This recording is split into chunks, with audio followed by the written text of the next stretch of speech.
Are you ready? You think you can tell us what to do? You think you can tell us what to wear?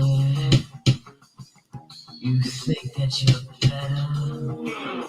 What up, everybody? We're getting wild on this Wednesday for Fantasy News Today. Hope you guys are ready.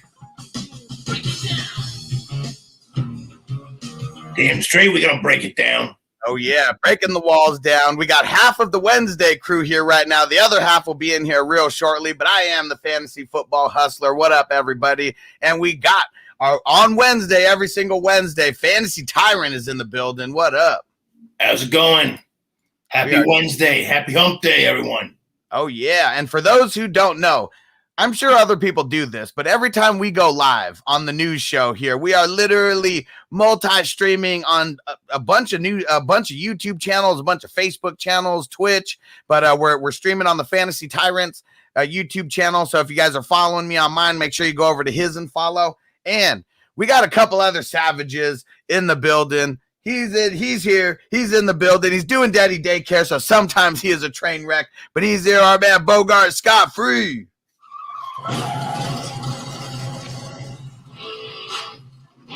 Yeah. What up? You know I love hump day?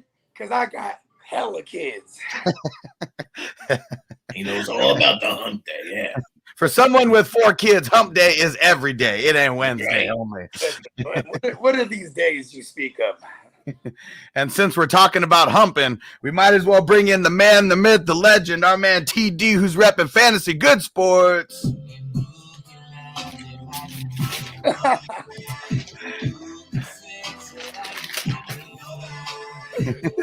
That's hella funny.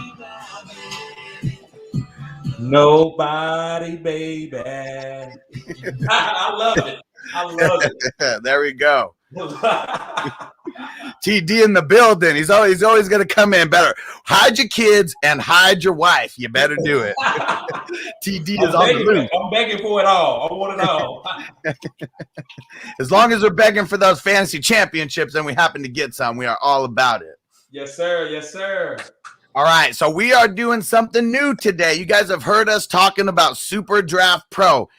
I see a couple dozen people on the stream right now. We're giving out free money today for you guys to use on Super Draft Pro. 3 lucky people are going to get a free $20 that they can use on a Super Draft Pro subscription. Here's what you got to do. You got to remember this word. You ready? Get a pen, get your notes out, whatever you got to do.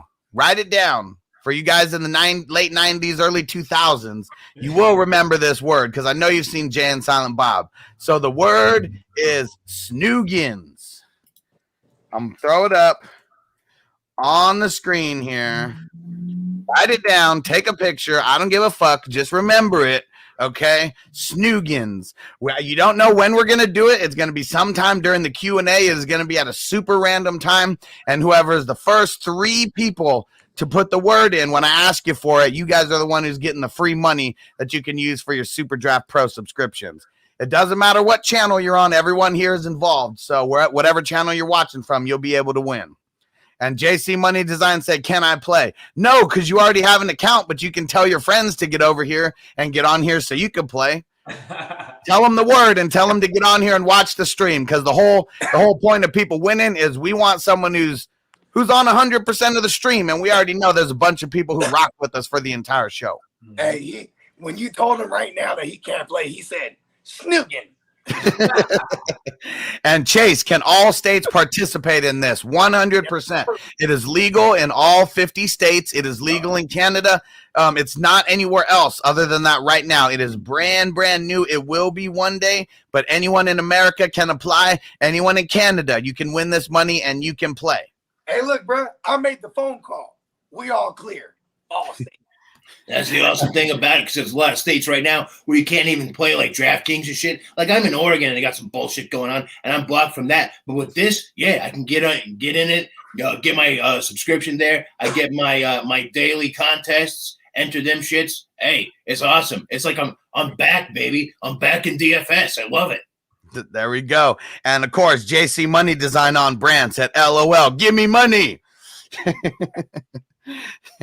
There we go. And Zeb, thanks for reminding me. So he said, when is the Puff Puff Pass show going on? Okay. So for those who didn't hear, talked about a new show that we're going to be having on the network here. I don't know exactly what day and what time, but it's going to be like my starts and sits. We're only going to be talking about flex-ish players, and it's going to be called Fantasy Puff Puff Pass. So you guys already know, if we are puff puffing, that means start them. If we're passing on that grass, it means sit them. And so it's going to be going down. Should be this week. We got to push JC Money Design. He's the man behind all the graphics and, you know, everything that happens before lights, camera, action goes down. Yeah. Shout out to JC Money. Yeah. All right. Let's talk about some news that some people may not care about. But for everyone who is real hyped about White Mike, the Jets came out and they said they are planning on starting Joe Flacco. It's not 100%, but that's the way that they are leaning as of Wednesday. Bogart, I know you've been real high on White Mike and what he's been doing over there for the running backs and things like that. What the hell do you think is going to happen with Flacco? I mean, you can go back to Flacco in Baltimore and, you know, Danny Woodhead, Kyle Juszczyk, you know what I mean? Even Ray Rice, Justin, who was out there? Justin Forsett. You know, the original foreskin before Leonard foreskin. They all caught passes. You know what I mean? Because Joe Flacco, he's not mobile at all. So he is looking for the check down if pressure's coming. You know what I mean? So I'm okay with it. The rapport is something I worry about because Michael Carter had rapport with White Mike real fast because remember they had Carter on the team twos. Remember that? Yep. Actually had rapport with White Mike. You know, maybe, you know, so maybe Ty Johnson has a little more rapport with the Joe Flacco. I don't know. I just, it's really ugly. It's the Jets. And you know what I mean? And I think the Great White Hope actually gave us hope for, you know, Michael Carter. But I think Elijah Moore is okay.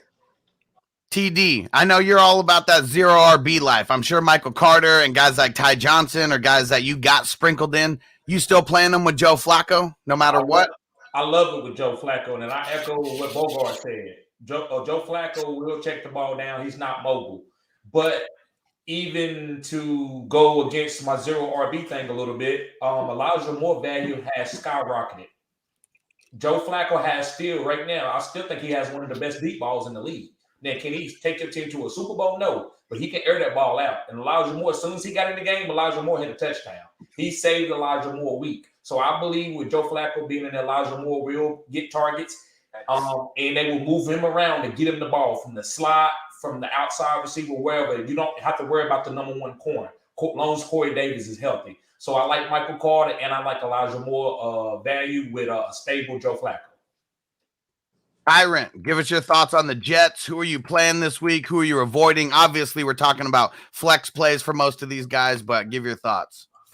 Hey, you know, for the most part, you're looking at flex on these guys. I do like Elijah Moore. I have to agree on that. I think Joe Flacco comes in. It's not that much of a change. I mean, people can say what they want about Mike. Why? Yeah, he showed some flair and stuff, but he's he's not going to be he's not going to be a top 10 QB. He's not going to give the players that he's playing with, he was tier one production or anything like that. But shout out to White Mike.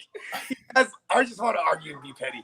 He has the top 5 finish, but that's it. Just one time. I'm not saying he's not capable. I'm just saying we're not going to see that consistently.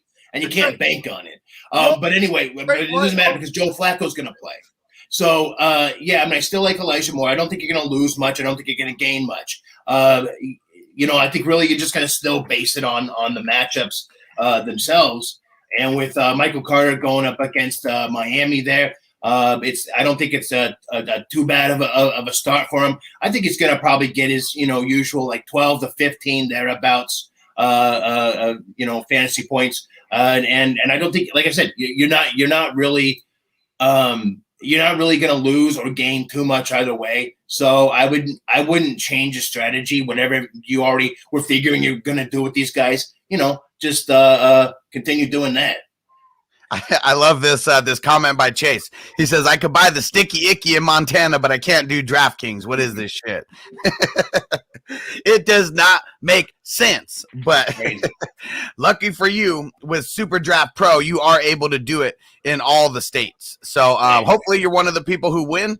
And if not, you can still go get do a free account and literally play for free, win a couple bucks, you know, and it's all subscription based. That's how they make it legal in all 50 states. So you sign up for a membership for there's a free one, a $20 one, or a $50 one, or a $100 one.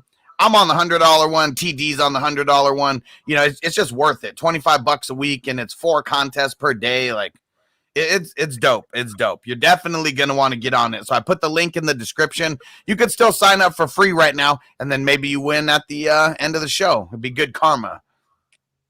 All right, let's see.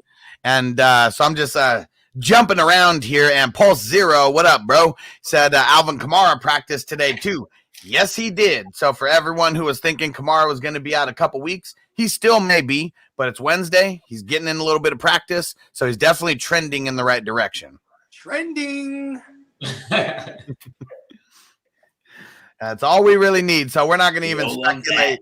We're not even going to really speculate, you know, too much on him. We'll wait till further in the week. But all we could do was speculate anyway. They didn't really tell. They're very vague on his injury. They just said knee or ankle or whatever the fuck they said. We didn't know if it was a high ankle or if it was a, you know what I mean? Like, yep. Very vague. So a limited practice is awesome to hear. Yep, definitely. And what up, my man Will? Shout out to the Patreon crew. Said, any news on Nick Chubb? No, not as of yet. I believe so. It was like Monday last week. So, I mean, the 10 days is like Thursday or Friday. But he's vaccinated. So yeah. This means This means he hasn't had consecutive negative tests. You know what I mean? I was comparing it in my head to Aaron Rodgers, who didn't get brought back until like Saturday. But yeah, it's because he lied about being vaccinated. He was immunized. He was immunized. Right? And then what Aaron Rodgers said. Hey, whatever Aaron Rodgers says, I'm with it. And but we do got some other news for the Browns, though. So Stefanski, he expects Myles Garrett to be back this week. So that's some good news for them. But some bad news for Kareem Hunt. He's not going to be back this week. They already ruled him out. Yeah. So this is why we keep saying don't drop Dearness Johnson, because we have no idea when any of these guys are coming back. So even if Chubb comes back, you still might be able to play him this week in your flex. That's Dearness, I mean. Yeah, and that's the question. Would you play him, Hustler, or you have to wait and see? Would you play Dearness? Well, what if Nick Chubb doesn't come back till Saturday, like Aaron Rodgers or some shit like that? You know, doesn't practice all week. Like, I'm for sure playing Dearness Johnson because it's probably going to be close to a 50-50 split. As of right now, I'm going to say I'd play him. Obviously, we already tell everybody our answers could change on day to day based on new news that we get coming in. Okay. But what about you? Would you play him as of right now when Nick Chubb's kind of still up in the air? I don't think so. That's why I was trying to get your confirmation. I don't know if I could. It seems like they love Nick Chubb. So long as Nick Chubb out there, he's going to get all the goal line carries. And Dearness without a touchdown is almost like, 12 points, 10 points at the most? Yeah. So, but if I needed some points, yeah, I probably would. I wouldn't go to the waiver wire for nobody. You know, I would probably play Dearness, but I just don't feel good about playing him when Nick Chubb is out there.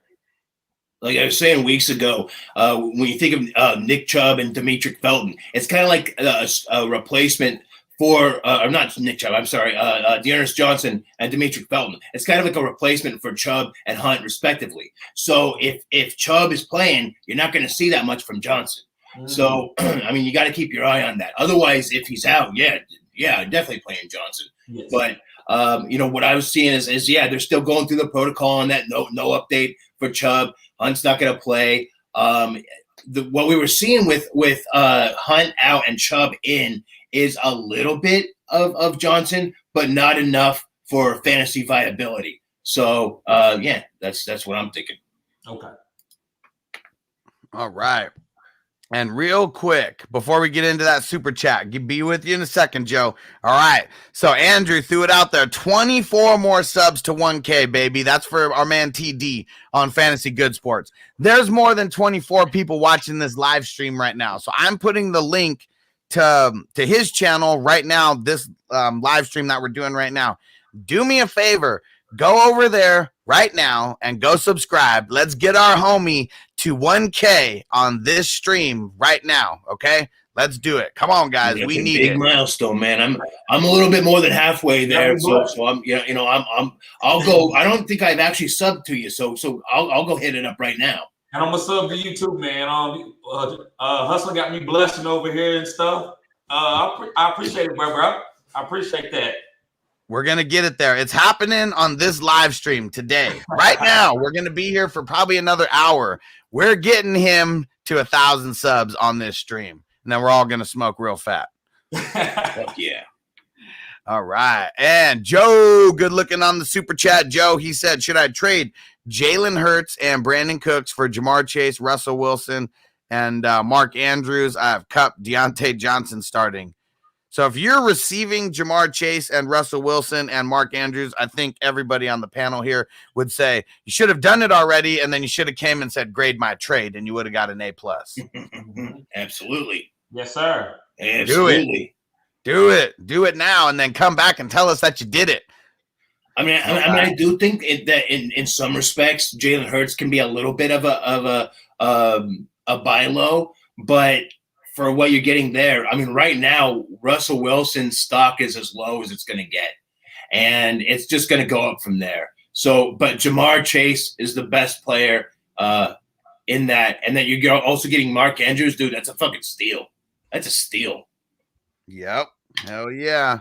There we go. And King Yada, my homie Stativelli, he's also on the Super Draft Pro crew with us. He said, I got you, bro. I got you. Appreciate that. There we go. Said I hit it and liked it and subscribed on here for like a year already. Well, there you go. Well, we're talking. So we're talking about on our homie TD from Fantasy Good Sports, Antonio. So we're streaming on 4 separate YouTube channels right now, and then Facebook and Twitch and all that good stuff. But yeah, TD, we're trying to get him to 1,000 on today's show. That is the goal. We are so close. We're gonna have enough people on this show, and it's my son's birthday today. It's Noble's birthday today. I'm not doing a Q&A later, so we'll probably do a little bit longer of a Q&A now, and then because we're doing the Playmakers tomorrow as well. So let's go. Let's get them there. Second Take Extra said 18 more subs. Let's get them there. Let's go. Fast. I seen that picture on Facebook. Your boy look just like you, man. You spit him out, man. Yeah, I can't deny him. That's for sure. Do it, Tyrant Gang. Get out there and help out too. Yeah, let's all put in some work. Let's get him to 1,000. All right, and Vanessa, good looking on the super chat. And there we go. Triple X Lex said, I got you, bro. Let's get him there. That'll be dope. This will be dope for this show. Right on Hump Day. Had a special entrance coming out there. We'll play his drop again, and he'll do, well, he'll keep his clothes on. This ain't OnlyFans. But we'll make him do a nice little dance to Keith Sweat and beg for it. You need him to beg for it? We'll make him beg right now. I'm going to have a segment where I change the personality to Keith Sweat. I'm going to have to do that, man. You pushing me in the corner to do that, man. I'm going to have to do that. That's hilarious. Yeah. He'll beg for those subscribers. He ain't scared. No, I ain't. We're just going to keep having fun. So there you go. You got 16 left, bro. There we go. Let's get it. Let's get there. Let's get it. All right. Let's see. And Vanessa, what up? Said, is Kendrick Bourne a good pickup for a flex spot? I only have Bolden and Jamal Williams on my bench. I'm going to say, yeah. I mean, it's a Thursday game. It seems like he's one of Mac Jones's favorite targets, out there. And I mean, they're having him throw passes and get involved in the backfield. You love the way that he's being used. He ain't no one trick pony. Yeah. And it is dope that playing against them failed clowns. There we go. Chase said, I already subbed to TDs before I even knew he was coming to this channel. There we go. Appreciate it. I mean, one thing that I like, I always see a bunch of people who are, on TD's live streams, who may have migrated to mine and they're on mine, and then people who are on mine who migrate over to TD.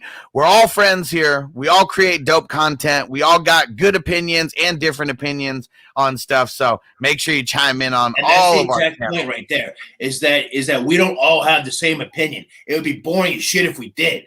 So watch all of us. That way you get mixed opinions. See what mixes up in your head, and that way you get the best information. Because if you just listen to one person and you're going with that, man, no, you got to have different opinions. We all have them. Check us all out. Good point. Sir. Good point, Alex. When it comes to opinions, right? When it comes to opinions, there's the good, the bad, and the Bogard, and they can do what they want with that. Opinions are like assholes. If you don't keep it clean, Everyone's got one and they all stink. No. There we go. Unless you keep it fresh. Yeah, if you got a bidet, then it might be fresh. And Antonio said, I subscribed on TD's channel before I even knew yours existed. Man, so TD's got some subscribers before they even found me. That's pretty dope. I don't got a lot, but the guys that do come, they are loyal. So I appreciate it, guys. I appreciate it. I appreciate everything. I appreciate working with these guys. And I appreciate y'all too checking out my content. It's the power of Keith Sweat, bro. The fantasy, the fantasy Keith Sweat. Yeah, there we go. So I see 15. We need to get to 15. So let's get there, guys. Let's get there. All right, let's see. Anybody else asking any questions while we're scrolling down the list about news? Oh, here we go. So, Will, any news on Chris Carson? Yep, he ain't coming back to practice. So, Will's one of my Patreon members. I mean, he sent me a message. He was like, what do you think about Chris Carson? And I'm going to keep saying the same thing over and over. I don't think he's coming back to play this year. Like, that neck injury is no joke. We're talking about if he makes that neck injury worse. Like, we're talking about his life potentially being different, like not having full range of his body, all types of shit. TD, man, he said it from jump. As soon as Carson got hurt, he was like, I think this is the last time that we see him in the Seahawks jersey. Yeah, and I think actually it might be the end of his career, because what is the benefit of him playing again? Like, go take your bag and go and live a great life. You know what, too? Just to bring it back to fantasy, I mean, Alex Collins, and then, I like the running. I like Seattle to really, really try to run this week. And they're probably going to own time of possession because it's going to be like a beat-up Colt McCoy. You know what I mean? Yep. So I don't expect to see Murray until after the bye week. So the game, Seattle's going to be controlling the clock. I like, as long as Alex Collins doesn't go out there and die on this, I think he has a big game here. I like Alex Collins. And so I'll just use that as a transition into the Cardinals because we're playing them. So Kyler Murray was out there he was at practice. He's out there throwing passes. They say he looks good. I mean, really nothing other than that. No D-hop. But that change your tune in any bit, Bogard, that Kyler Murray's out here practicing on Wednesday? No, because he hadn't been out there at all. Mm-hmm. He hadn't been out there at all. Like, not a snap in practice. So this is him working his way back. Yep. All right, and let's see. Andrew said that Cowboys defense came up huge for me, bruh. Yes, sir. I've been telling guys about my Cowboys defense. The top 5 defense. They had a pick 6, huh? Yeah. And you know what, too, man? This is Dan Quinn, very opportunistic. Yes. Everybody's swarming to the ball. This is that cover 3, but they kind of adjusted it because they're adapting to the game now, so they will have 2 high safeties as well, and they just attack with their front 4 and it works. Yep. I'm throwing the link in the chat again to TD's YouTube, the link where we're at. We're 13 away. Let's help him get there so we can make it happen on this show, because this has been like the dopest show for all of us, really. Yep. Hey, shoot me. You know what's crazy? I wonder if I did, because if I haven't, I'm going to be the 1,000. I got two accounts. I got a personal account. So on my personal account, I don't subscribe to all y'all channels, but on my Fantasy Good Sports, I'm not. But Tyrant, I just subscribed to yours. Hustler, I already been subscribed to yours. I gotta go subscribe to yours on my business account, Bogard. Okay. Shoot me the link. It's because I know I tried to look it up one time. And I sent it to you. Oh, you got it. All right, cool. Yep. Yeah. I want to be the one down loud. There we go. Let's get him there. Let's get him there. We could do it. And let me see. I ain't got no beer, no champagne, or nothing. Hustler just threw this out there today. I'm grateful for it, bro. We'll smoke up fat to it for sure. Oh, yeah. I see it. Hell, when I was on my first show earlier this that I did with you guys here, I almost hit 420, and when I did, we smoked fat for that. So for 1,000, hell yeah, we're gonna break it out. Oh yeah, yeah, and I see it right now. I'm just gonna keep refreshing. I'm not even gonna let TD do it. I'll be the one to just surprise him, so he's not even gonna know when. But it's at a 989 right now, so only 11 away. Let's help him out. Let's help out the homie. Let's get him there. All right, and let's see. Who else we got here? Second take extra. Got a status on J-Rob and Corduroy Pimpin' Patterson. All right, so James Robinson wasn't at practice. He actually has a new knee issue to go along with his old one. They said it seems more precautionary than anything, but we'll see tomorrow. I don't like the way that it was worded. I really don't. Do that scare you in Dynasty, Hustler? Do they make you maybe want to trade them or anything? No, Dynasty, come on, man. No way. I'm trying, man. I'm trying. Stop the presses. Carlos Hyde revenge game. Oh, come on. Oh, dear. That'd be insane. We'll be following this all week. So, I mean, we know he didn't practice. We know they worded this very ugly. We'll see. We shall see. As far as Corduroy Pimpin', pretty much a game time decision. So he was out there getting light practice work, but they already said he is a game time decision. I'm a little bit nervous going up against the Patriots. Would it be something that they tried to take away the pimp? Nah, I think they would do what most teams have been doing, is like take away picks and then let the pimp get everything underneath. And going into the game against Cleveland, New England was giving up the third most receptions to the running back position. You know what I mean? So catches out of the backfield, even if he plays at a limited capacity, I'd probably still start him because they're going to let him get everything underneath. Like, this is just what the Patriots have been doing by design. You know what I mean? Yeah, if Patterson plays, he might be the only Falcons player that I'm playing on Thursday. I'm not playing nobody. I'm with you, man. Other than Kyle Pitts, that's the only guy I'm playing. Okay. And even then, I'm a little scared. I'm a little sneak preview for people for the Thursday B&B tomorrow. Yeah, I've got Kyle Pitts on bust alert for this game. I mean, you know what's crazy is when you look at Kyle Pitts' numbers and like the amount of good games versus bad games, he's a bust right now. Like right now, he's a bust by definition. Yeah, as high as he was. I don't think he's going to be ultimately, but for this season, sure. Like his track record is a bust right now. You know what I mean?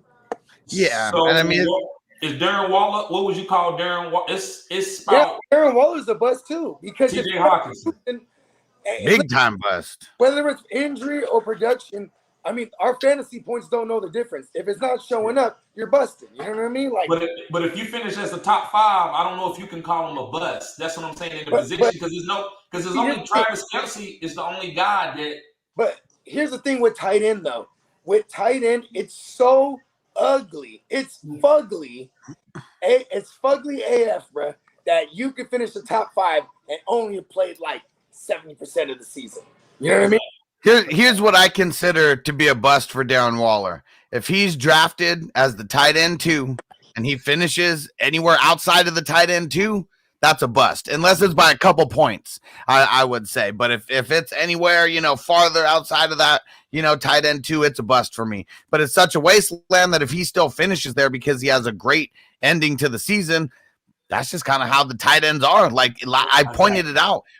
I avoided him everywhere because last year when I had him and during the season, it was annoying as fuck. Like there was so many games, half of his games, he was at 50 yards or under.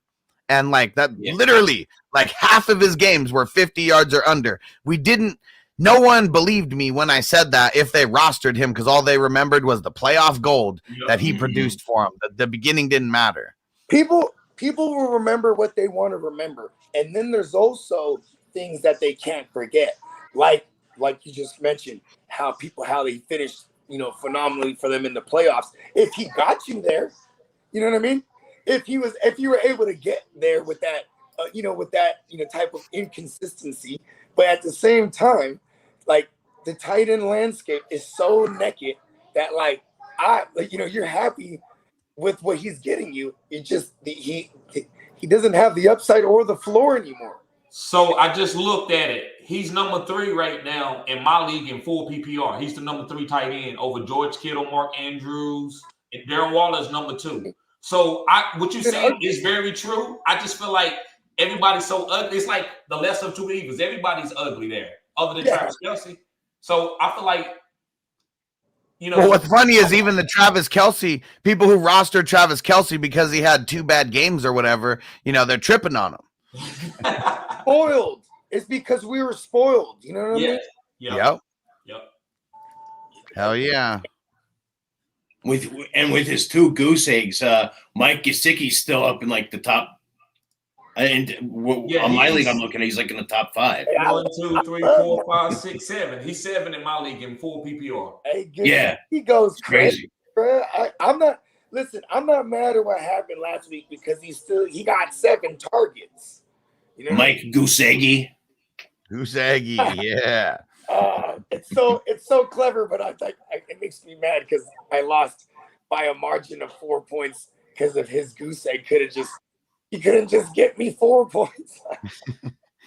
Got you. Got me too. What a bastard. Totally pissed me off. It seemed like a good matchup too. That's the thing. It's like on paper it looked great. No. Tyrant, you're correct. It was literally the number 1. I mean, it was literally number 32 against the tight end position. Yeah. For Ravens. And he had 7 or 8 targets, and he had like I think 2 or 3 in the end zone. So I mean it looked like a good game. And check it out. Didn't work out. Isaiah Ford, what's his name? Swift or whatever the other guy, and then Shaheem, all of them got receptions like crazy. Yeah. So if the formula was there, the tight end was gonna eat. It just didn't happen with him. Any given Thursday. Yeah.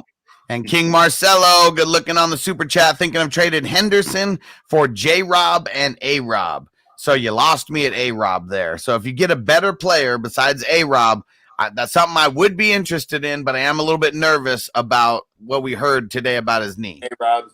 Yeah, and I think I'm just sticking with and you know what? Totally on brand. Literally just popped up right now. Allen Robinson unable to practice today with the hamstring issue. Yeah. Literally just now popped up on my phone. Darnell Mooney stock. Yes.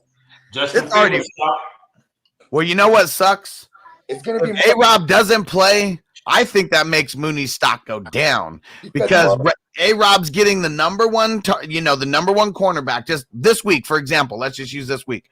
If A-Rob plays, Marlon Humphrey is going to be covering him. If he doesn't play, he's covering Mooney, so that fucks Mooney. That's so. I mean, week to week, sure, but I'm talking about overall. Yeah. Right. They hit Mooney with a screen. They've hit Mooney they've hit him out of the backfield. They give him carries. They're doing things with him. So I still think Mooney's like a WR3 flex type this week. Yeah, he does get manufactured targets. What's up? He does get manufactured targets. Yeah. And now he's gonna get the if with no A-Rob. I do want A-Rob to play for the record though, because y'all know Marlon Humphreys would respect A-Rob more and be on him. You know what I mean? That's true. Yeah. And Ruben, what up? What up? Antonio said, any news on Goddard? Yes, Goddard is still in concussion protocol on Wednesday. You know what's crazy? People that have been getting the case of the dizzies, it's real bad this year. You know what I mean? Or maybe they're just more strict on the concussion protocol process. You know what I mean? And that's probably what it comes down to. I mean, they should be more strict on this. I mean, people are out here losing their lives over getting hit in the head too many times and coming back too early, and getting brain damage for the rest of their life. That's why whenever those players that make that decision to retire and people give them shit about it, I'm like, I wouldn't. You'd rather live your life than play ball, you know? Yep.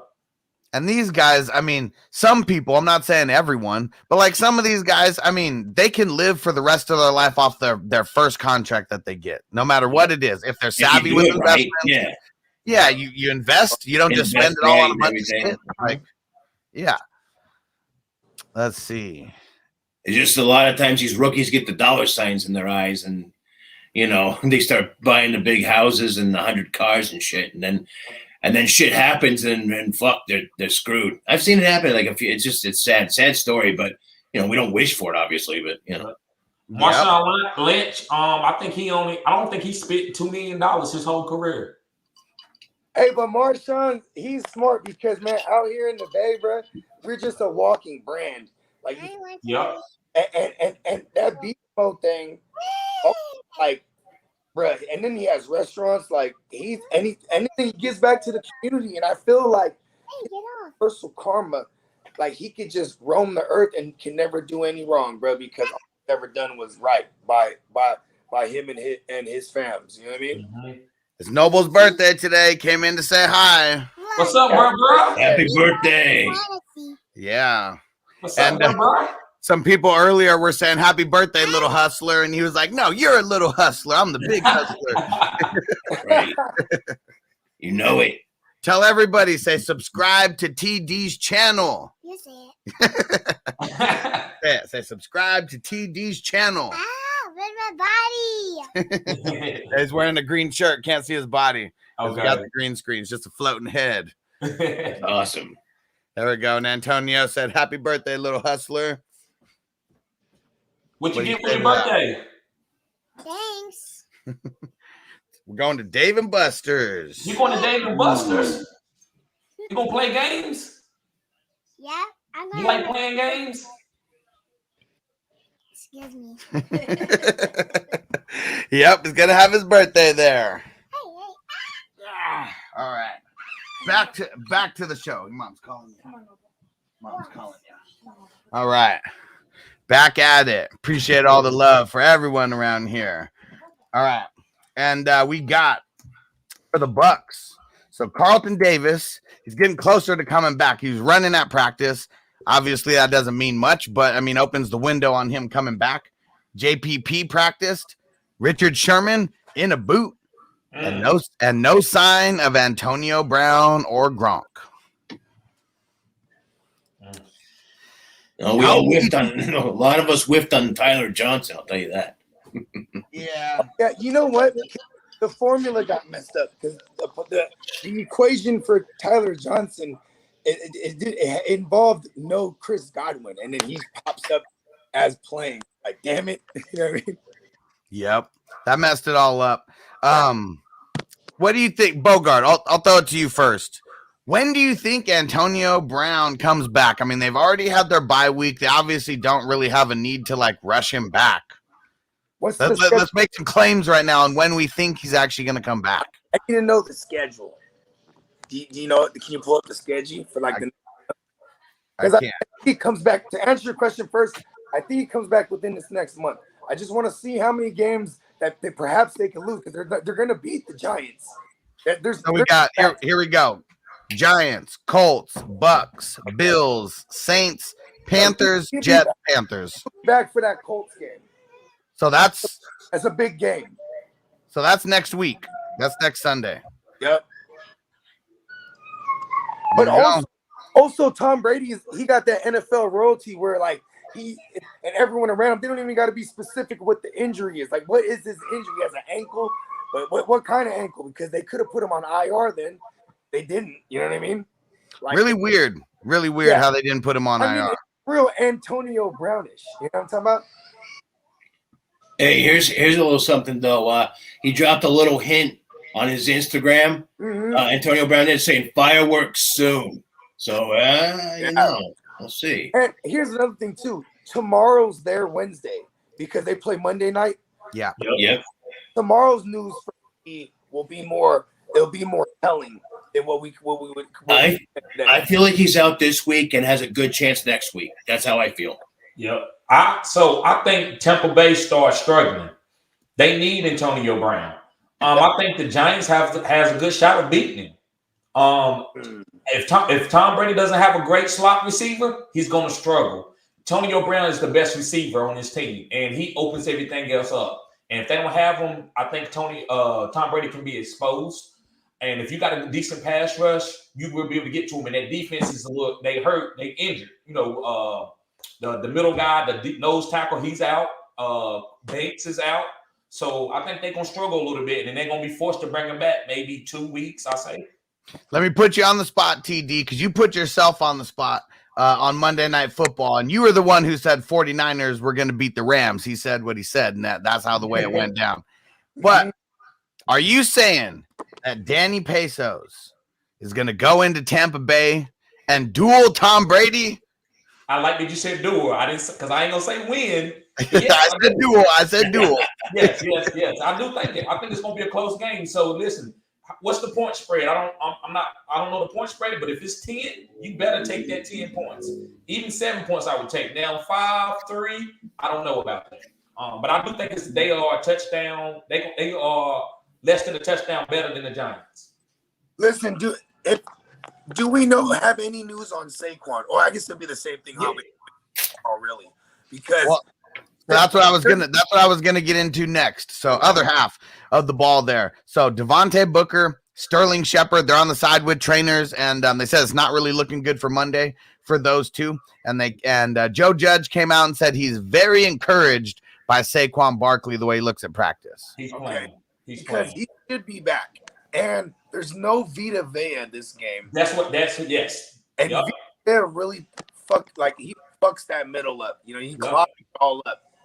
And so if you could run and Danny Dimes can use him in the passing game with Saquon as an extension of him, and the legendary myth of Kadarius Toney, you know what I mean, and maybe some the smooth sounds of Kenny G. I mean, it's there. The secondary you could pick on them, but they do have Winfield back still, and I'm just saying, this is going to be a nice little.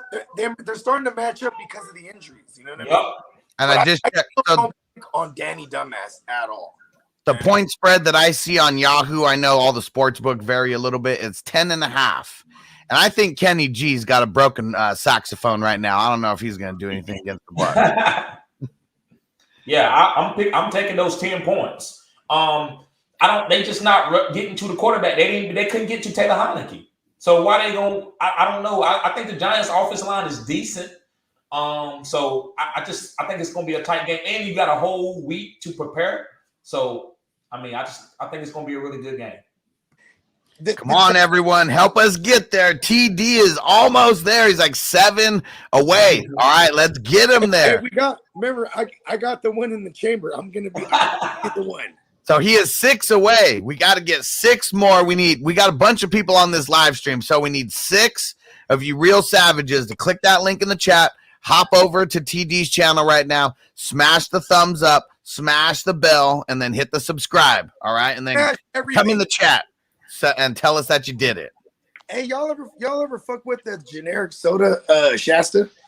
Yeah, that's what I came up on. The kiwi strawberry, bro. Yeah, bro. It's the only grape soda I could find, and it's higher. Yes. You remember the 25? I don't know about in California, but they was 25 cents back in the day in the soda machines. Dude, back in the days, it was like 15 cents, but still the 25-cent jug was the one. You know what I mean? Yes, the kiwi strawberry that would always be out with the red light on it. Oh yeah. And the $1 2 liters, like shit like that. The Shasta, the Fanta. The Shasta, Tiki Punch, man. That's where it was at for me. Yeah, Tiki Punch. Yeah, I see you, Tyrant. Okay. Yeah, that Fanta, that orange soda, like, man, I've drank way too much of that in my life. See, Me you too. know what's crazy is that we got a Shake Shack out. Guys, Shack anywhere you're at, but they have on Fountain. They have grape Fanta, and it's the only place I've ever seen it. Like, I go to Shake Shack just for the soda. I'm like, give me the grape Fanta. Yeah, because some of those I mean, I don't know if they have one of those machines where it's got like, every single type of soda, in it. Like they're just upgrading to every type of syrup also. Like that's really what it is. Yep. 50 Yep. types of syrup in that machine. Yep. I used to work at Zaxby's, and they had over like 150 different types of sodas. It was those certain cartridges. Hey, if you're on one of those, if you're in a place and you get one of those machines, what soda are you concocting for yourself? What's your favorite? What's your go-to? Ginger ale, strawberry.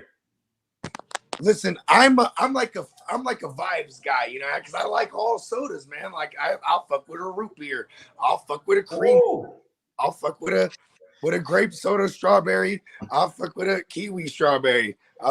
Listen, Sprite, Coca-Cola, no to Pepsi though. That's right.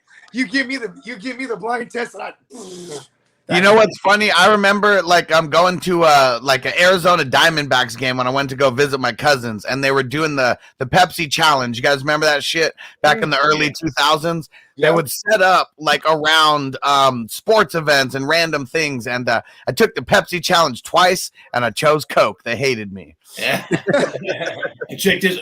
So mine, I got this one. I do. It's I mix half peach Fanta and half vanilla Coke. I make a peaches and cream Coke. If you've never tried it, wow, give it a try, dude. It's fucking good. Wow. Fucking good. That's one of the most amazing stoner things I've heard in a while. I get really high and be like, dude, let's go have a peach. What'd you say? A peaches and cream. Peaches and cream Coke, dude. Vanilla Coke and peach Fanta. Mix it up, dude. I'm telling you. It's good shit. Other thing too, bro. Fam, you got peach Fanta where you're at, bro. I'm about to go to Oregon just for the peach Fanta. There you go, dude. It's all stoners here, dude. Of course. And here goes Chase. He said, my cousin is an ICP fan who drinks Faygo. Can't make this up. Dude, Faygo. Oh yeah, you ever heard? No, man, you ever heard that song? All the kids they do the songs about drinking lean, like for real. Like when you just listen, it's like it's all, you know what I mean? But they have that one song, Blueberry Fuego, bro. That shit slap. But that's what he was referring to, though. And it had me like a blueberry soda out there. Like, bro, whenever I go to them Italian joints, you can get any kind of soda, right? And like, that's where it's killing. You know what I mean? Get a blueberry soda, raspberry soda, peach soda. And Triple X Lex says soda is poison. I definitely agree. I stopped drinking soda like 5 years ago. I stopped. Listen, I've done a lot of drugs. Sodas is too weak now. Well, it's all the syrup shit. Like, I mean, I'll drink those Mexican colas and shit where it's like the real sugar. The real sugar. Yeah. If I have a soda, it's usually that. Once in a great while, I'll have my peaches. If I'm off the keto diet for a week, I'll have my peaches and cream Coke. But that's it. I remember when the soda used to come through your nose. You used to burn your nose, put water in your eyes. It doesn't do that anymore. So that's why I like soda. It was like you been eat something and you drink that Pepsi or that Sprite and it burns that shit. Nose. That's what I fuck with now. The flavored seltzer, dude. Okay. Good stuff. Okay. And you know what it is? It's like it's because we only get fountain drinks now, and it's the fake ass syrup, But like, if you go get like a bottle of Coke or something, and you like, then that. I mean, at least it's different from the fountain drinks and just the straight syrup. Like chlorine. I hate sodas that taste like chlorine. Yeah.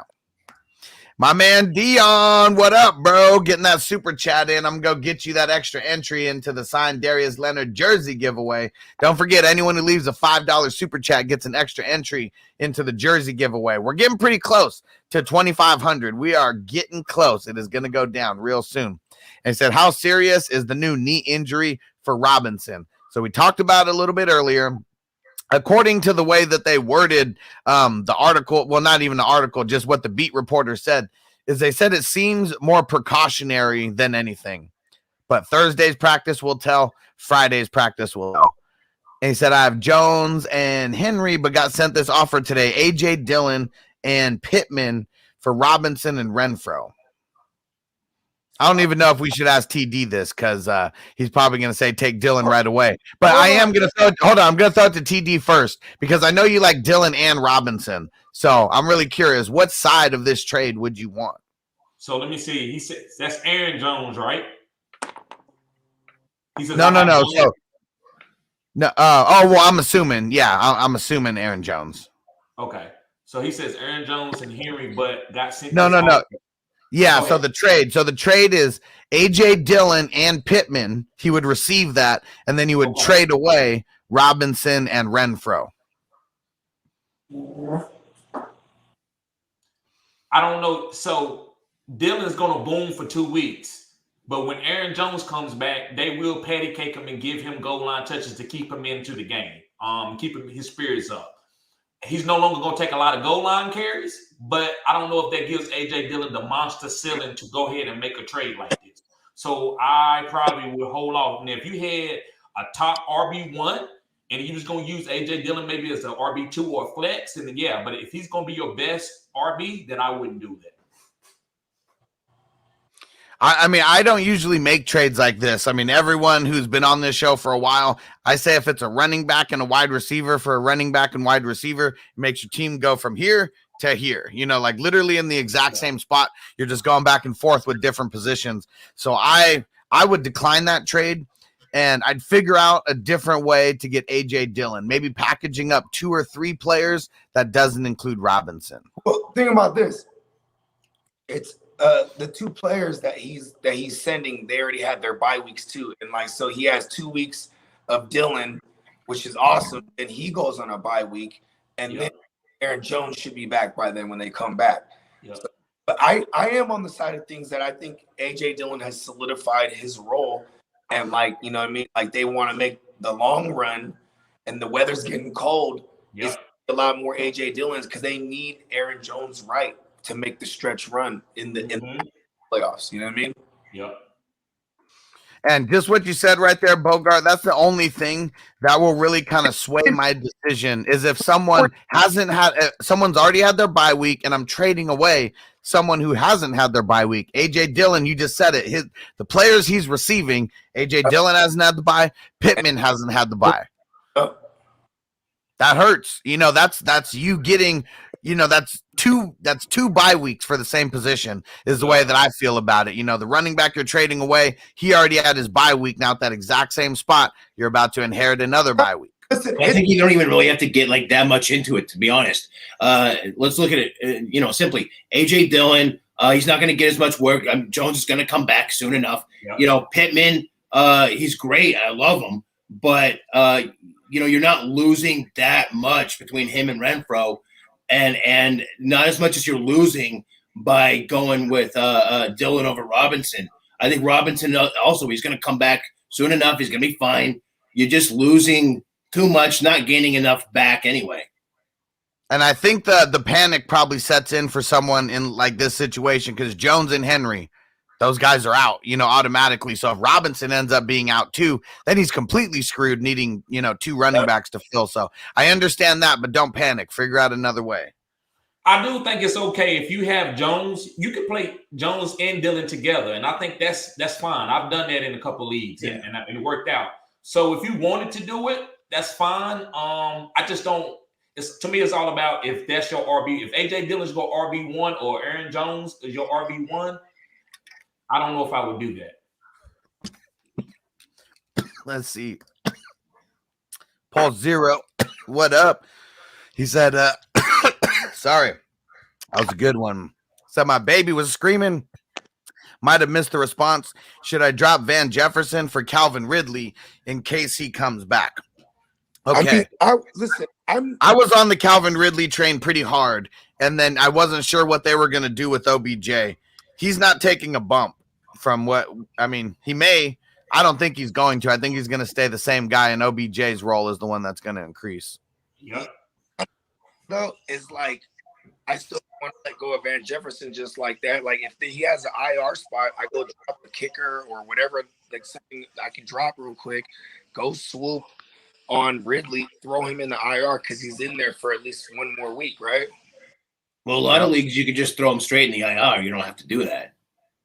I mean, I guess it depends on what platform you're playing, but like in Yahoo, for instance, you can add him straight to the IR. No way. I don't think you can in Sleeper, and I know a lot. I mean, in ESPN. Sorry, I know you for sure can't in ESPN, and I think a lot of people play there still. ESPN sucks. Stop it. Yeah, until they give us money, I'm not changing my tune. Money, I would just be like their platform. Yeah, I'd never use it. I would only talk about how it's okay. I'd be like, yeah, it's so all right. Because NFL, yeah, be like Hector. It's the second most all rightest sleeper app or fantasy football app that's out there. All right. So I got you down for that extra entry pulse 0. Good looking. And yeah, I'd be willing to do that. But yeah, like what Tyrant said, check. If it's on Yahoo, you can pick him up. And then he goes like straight into the IR spot. So it depends on what platform you are playing on. And I also like Bogart's option on there too. Yeah, drop a kicker, pick him up. If you can't add him straight to the IR, do that. Absolutely. Yeah. Just back pick another kicker up. You know what I mean? And by the way, the only reason kickers are good to me because I always have something I can burn every week. You know what I mean? But I've got Justin Tucker. Okay. But I've got Justin Tucker. I don't want to drop him. Dude, it doesn't matter. Just take a couple. Here's a little bit more context for Pulse 0. He said, no IR spots, but Van Jefferson is like my 5th wide receiver. Yeah, if he's like your 5th wide receiver, I'm down to cut bait and just probably never going to play him anyways unless you got huge buys in week 13 or 14. I'd trade him for a lottery ticket. Why not? Yep. All right. Derek, what up, bro? Shout out to the Islands. And Derek said, just traded for Corduroy Pimpin. I gave up Javonte Williams and Devonta Smith. I don't need Patterson this week. I just wanted to get him. Thoughts? So he paid a lot for him, though. It was. You definitely paid a lot because he's hurt. Smith's been getting better. Java Williams is getting better. That's, it's a lot to give up for him. Probably could have sold high on just like Devontae Smith. You might have been able to do that with an injured Corduroy. You know what I mean? Because that's how I would push it. Like, as soon as the player's injured and you're trying to trade from for the right reason, because when that player's healthy, then he's good. But when they're broken, you don't pay top dollar. You know what I mean? Yeah. Love the trade of getting the pimp, but I would have tried to pay a little bit less. But either way, if those guys weren't in your starting lineup, like at all, I still like the move to be able to get him, for the playoff push and all that. I just don't like the Java Williams thing because I think he's going to turn it on. And if Gordon were to get injured, which, we're not hoping for, but if it happens, oh boy. Yeah, and the last time we saw Melvin Gordon before the bye week, he fumbled the ball. Yeah, and I don't wish injury upon anyone. I'm the type of guy who really hates people who take victory laps over getting injured. Oh God, that drives me fucking nuts. But I did bring up the history of Melvin Gordon and how he's notorious for getting hurt between week 12 and week 15. I swear that happened in 4 out of the 5 of his first seasons. He was healthy for a full 16 in one year out of his first 5 years, but that was it. It wasn't. No, I don't even think it was the rookie year. I think it was his 3rd year or something. Oh yeah, no, his 3rd year he missed. Didn't he miss a day? That was 2017. That was the baller year. Yeah, so 2017. That was the year that he didn't miss. The year that everybody loved him, and then the year after that, and the year before, that's when everybody hated him. He was Diet Todd Gurley. Yeah, but that year he was for sure. Yeah, 2017. Austin, what up, bro? Good looking on the super chat. He said, just got J-Rob and Michael Carter for CEH, Gaskin, and Moss, full PPR redraft. Did I take that W? Got Kamara, J-Rob, and now Carter. Yeah, because I don't want CEH. I don't really want Gaskin, and I don't really want Moss. So you traded those 3 for 2 players that I would really like to have on my team. That is phenomenal. He did a phenomenal job done. He gets the Bogey Award. Oh yeah. I like Moss, but he's there's too many running backs there right now. So yeah, I love the trade. That's great. And CH ain't even back yet, and they have a bye week next week. So if he ain't practicing, And Gaskin's a matchup based starter at best. exactly. This might be the best matchup for him the rest of the season is this week. Yeah, I was going to This say week, I actually have him as a bump this week. Just but that's it. Yep. Let's see. And from Twitch, Aiden, what up? Said, do I do Henry for Pittman and Mixon? I would. Just dynasty?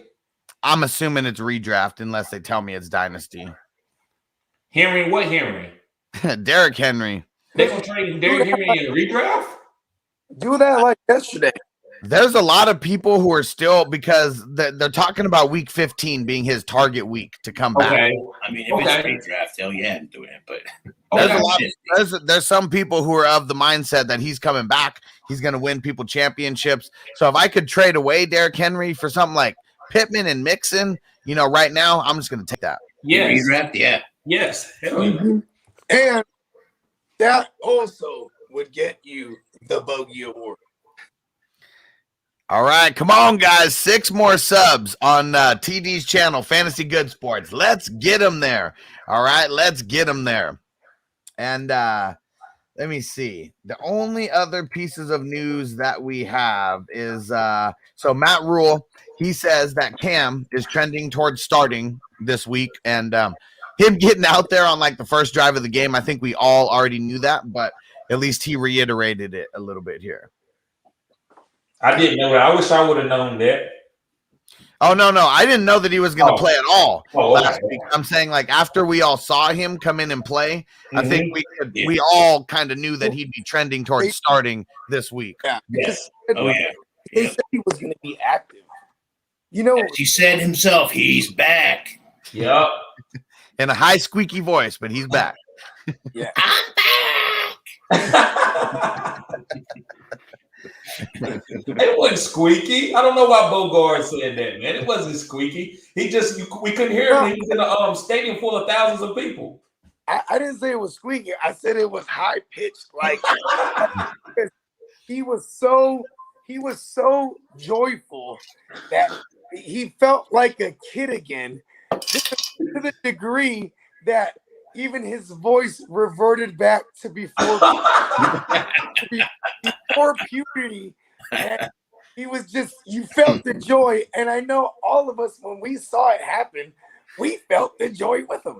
I got crunk. Yeah, I was crunk, but I didn't feel that he was like, I'm back.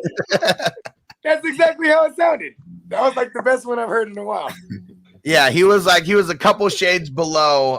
What is that? Get up off of that thing, where he starts. I'm back. He was like a couple notches below, or higher, a couple notches higher than that. A couple octaves. Maybe. Yeah. You need to go put that as one of your cues, Hustler.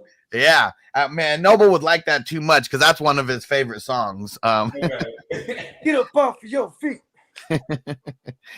And Matt, what up, bro? Said if Corduroy is good to play, you guys trust him.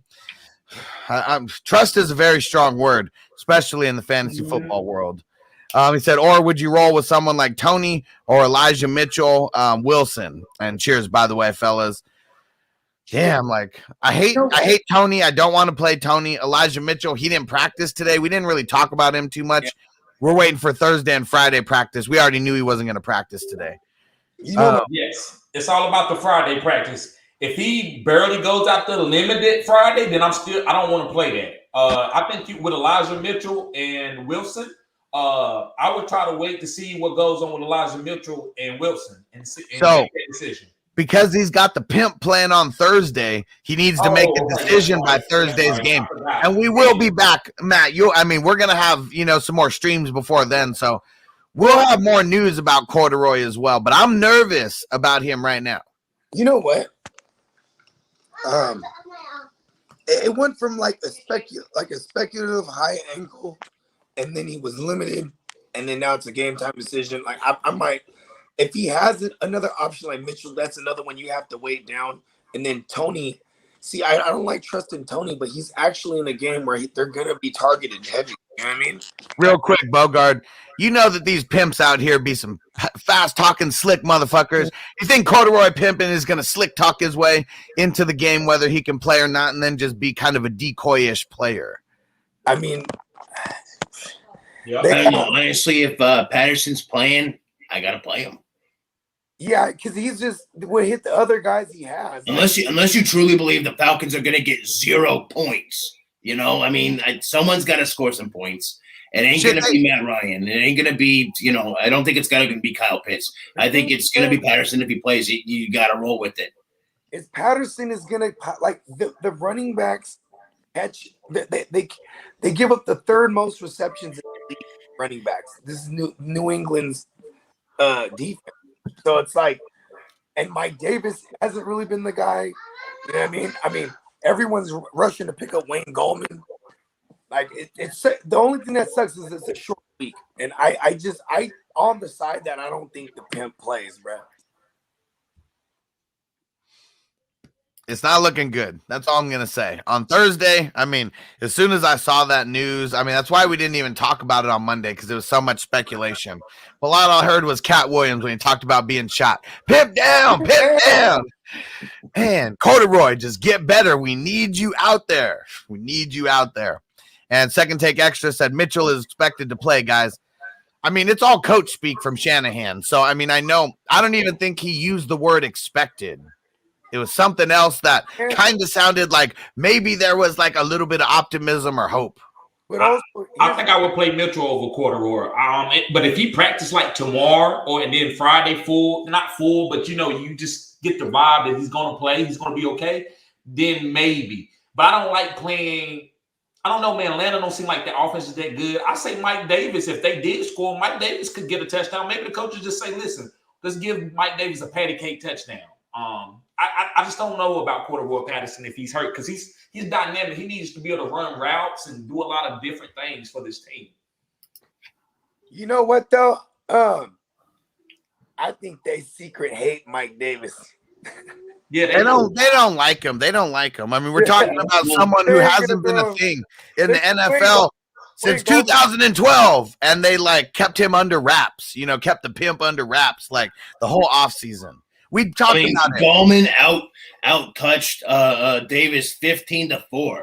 I mean, I ain't putting my trust in Davis. Sorry, but also too, Gallman got a lot of those touches, and when they took Matt Ryan out, you know what I mean? Because it was already like a crazy blowout. So there's that too, but it's still notable because maybe it's not so much a secret.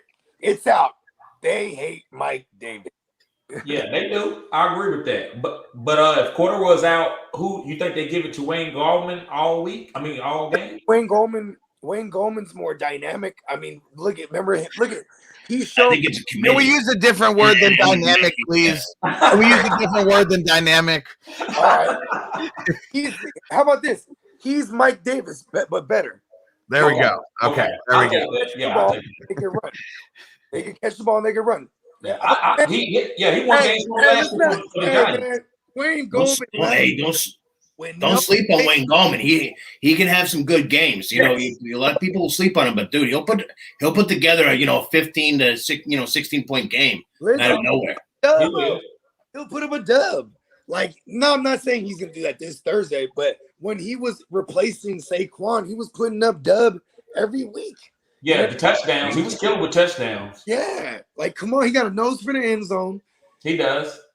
I'm saying that. Why do you think the Niners picked him up and took a look at him? You know what I mean? That's true. That's a type of Niner back, someone who's dynamic.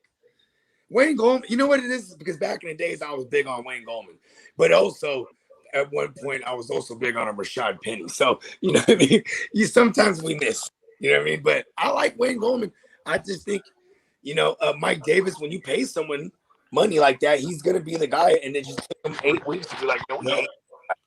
And I was big on Mike Davis just so I got to take those lumps. I was way off on that. I have no excuse for that other than he just didn't perform the way he needed to. But this is what I will say, just a little caveat. Who knew? I didn't know they was going to give Cordell Patterson this opportunity. I've been thinking he did deserve the opportunity. So go ahead. Okay. Here's how crazy. Like, so we've been doing this show since before the season started. Like, literally before the season started, we've been doing this show, and we've been doing it every Monday through Friday. One of the first pieces of news that we really covered on this show, I can't remember what day it was. It was before the season started. It was news. Arthur Smith. Yeah, it was Arthur Smith was being like, he would not say who the backup running back was. Like, everyone was trying to figure out who's the backup running back, who's backing up Mike Davis.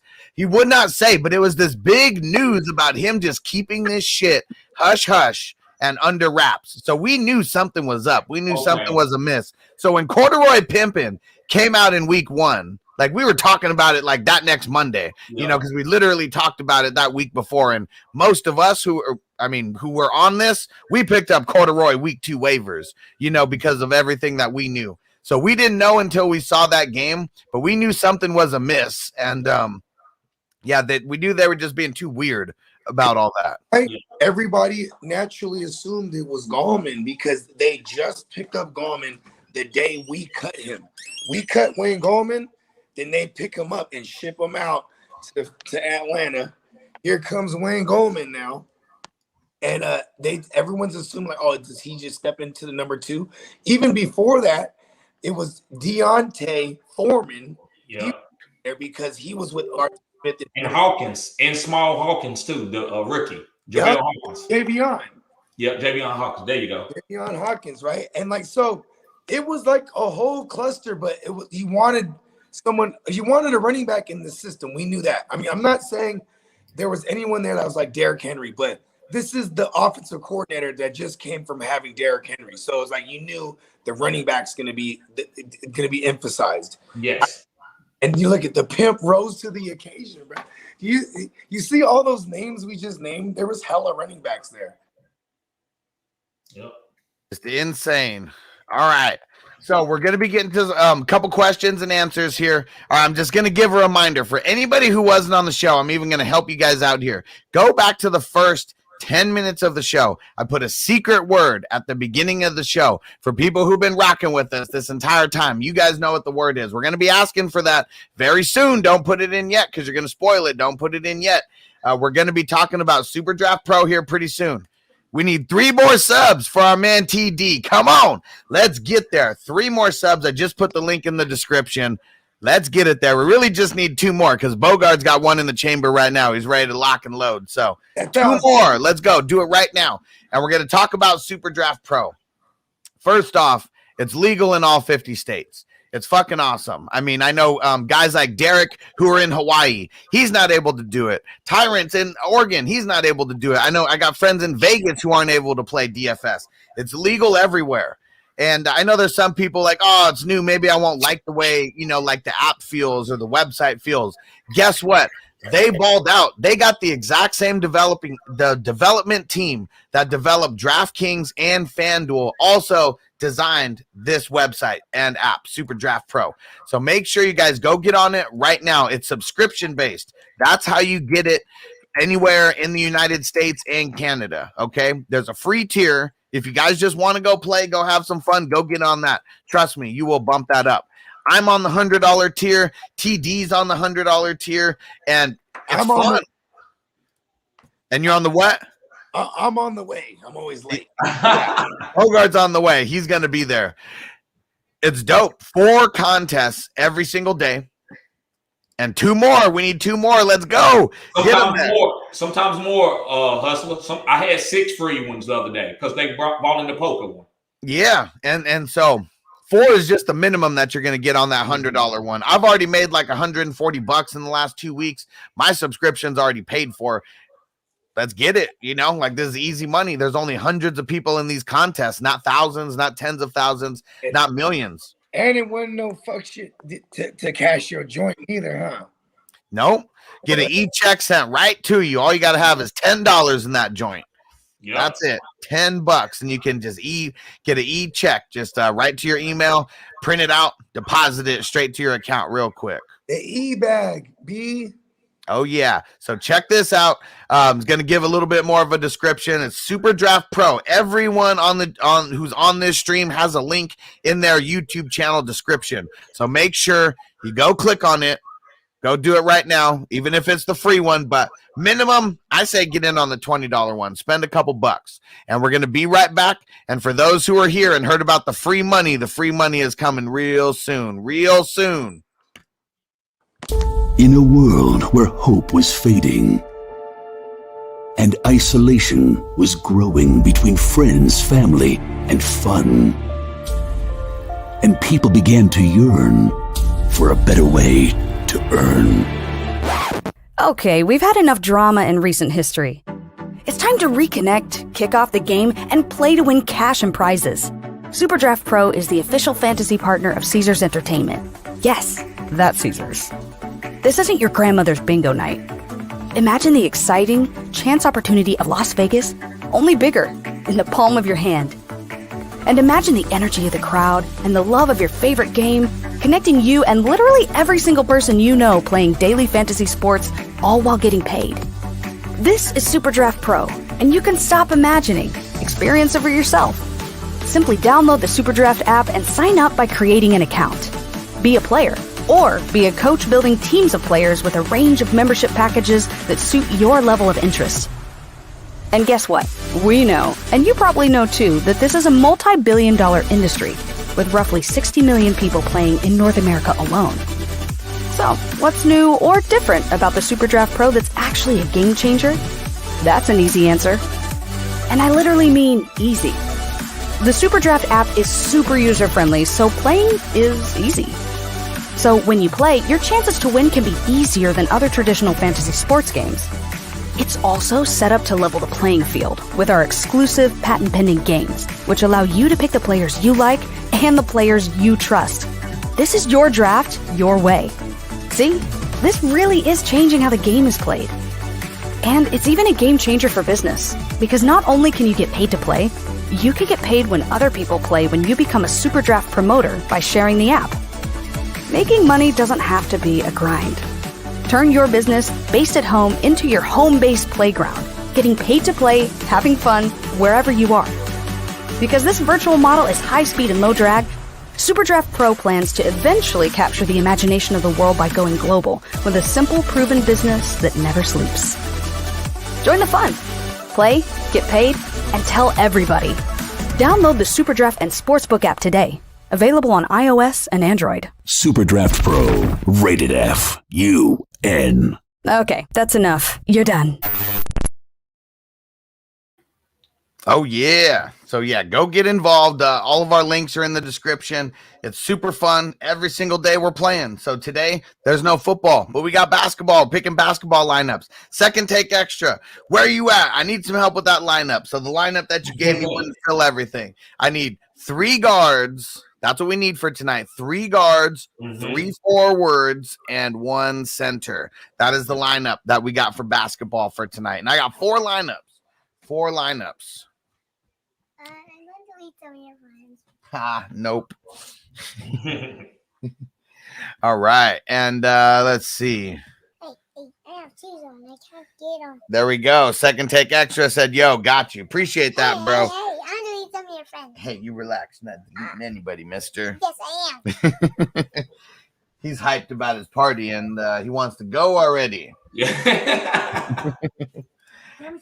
Who can blame him, man? You got a party going on. I know that's Can't wait right. for that shit. So he's going to Dave & Buster's with his Grammy to start, and then we're gonna meet him there in an hour or 2. So, Did you get him something special? So I mean, the party that we got him was a lot more expensive than we thought. But I wasn't really sure what he wanted, and every day is his damn birthday, you know. But there was this one like old school like WCW toy that he's like that I was probably gonna sell. Like who knows, maybe worth something one day. It was like it was a Goldberg like action figure, and it came with this truck, and it was like a special edition one. And I know he's wanted that one forever, so I gave that one to him, and he was super stoked about it. Nice. That's one thing cool about collecting these action figures from when we were younger. Yeah, man, I couldn't collect none of them. All mine broken and gone. I couldn't collect. I was a big Power Rangers guy, and I can't find not one of them right now. Yeah, I don't think I have anything from when I was that young.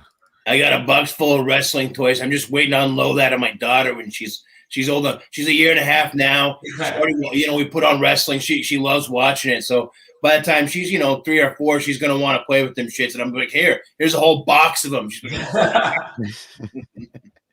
Yep. And I know before he even really started watching wrestling, I had some of the old action figures and stuff that I've had for a long time. So like Owen Hart and Stone Cold and The Rock, from way back in the day. And I mean, he hasn't even seen them really wrestle. It's crazy because like his connection to The Rock is like Moana. Right.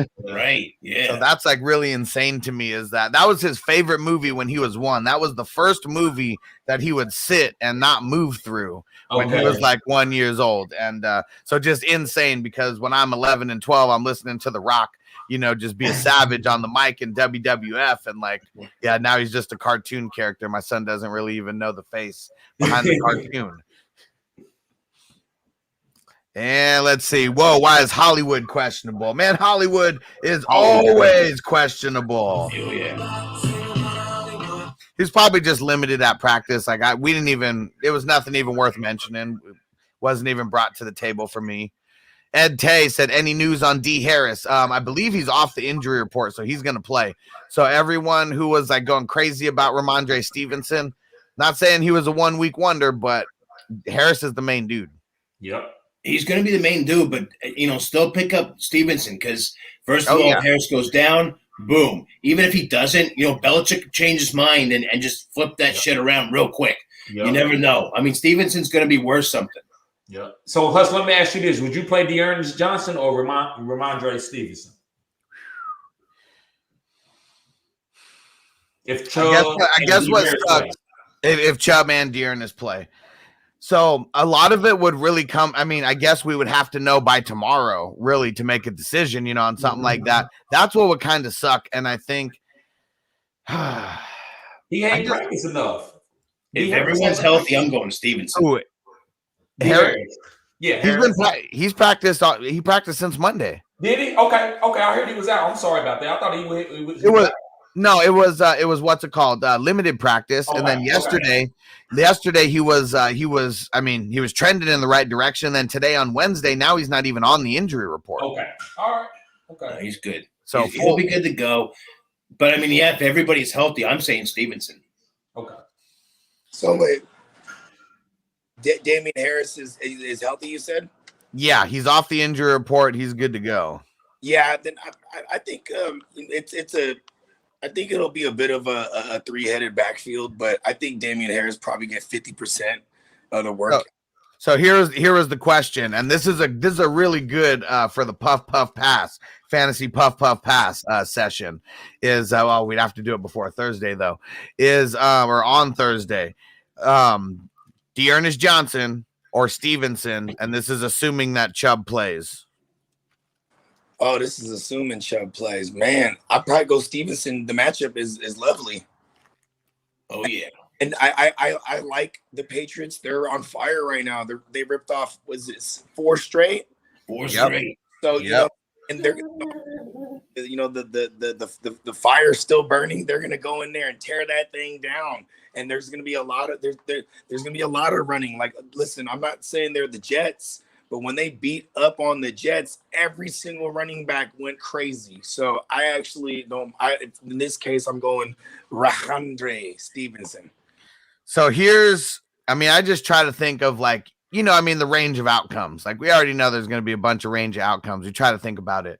One of the range of outcomes that I see is that the Patriots defense completely shuts down the Falcons. It's a very close game. Falcons don't even score 10 points, maybe 10 points, but single-digit game. And they just keep giving the ball to Dame. And they don't even need to get too many other people involved on a normal basis. You know what? Here's my version. In my version, it's a different type of Patriots because Belichick, even with Brady, as much as they would and they wanted to, they're going to run up the scoreboard, bro. They're going to run it up on the Falcons. All right, Bogard, it's time. Go do it. Go do it. Go do I gotta agree with Bogey on that one, and see. I kind of see where he was going with that. At that rate, they're going to start. They might even pull Harris back, and you might see even more of Stevenson if they get up big. I think the defense is going to take care of the Falcons, and if that's the case, then I say they start just running Stevenson out, see what he can do, that kind of thing. Three-headed back when you have that much running that you're going to be doing when you got such a weak run defense, it's not a bad thing. Yep. So go ahead. Real quick, and I'll throw this back to you, TD. So the at least my thought process behind maybe sitting Harris or something like that or going slow with him, it was a concussion that he had. So it's not a hamstring or anything like that. Usually when you get a concussion, you're good to go. At least that's my thoughts behind it. What's your thoughts, TD? Yeah, so Bill Belichick, he sat down Malcolm Butler in the Super Bowl. Oh, wait, you know what? I got to cut you off right there. Okay. 1K for TD. Fuck yeah. Nobody. Smoke it up. Congratulations, man. TD. Congrats, dude. Appreciate it. I got to go to the store and get me a 6-pack. We did Nobody. it. I can't lie, that felt good, man. I'm happy. Nobody, baby. I appreciate that hustler, man. I really do, bro. Major milestone, dude. We had to make that playoff push for you right there. We got you next, Fantasy Tyrant. We got you next, bro. Hey, thanks, man. Hey, I was before I started this season, I was like I was like 150, and now I'm at 563. It's gonna happen, dude. It's happening. Yeah, it's happening this season. Let's get it there. But no, 1,000 for you, man. Congratulations. Thank you, yeah, bro.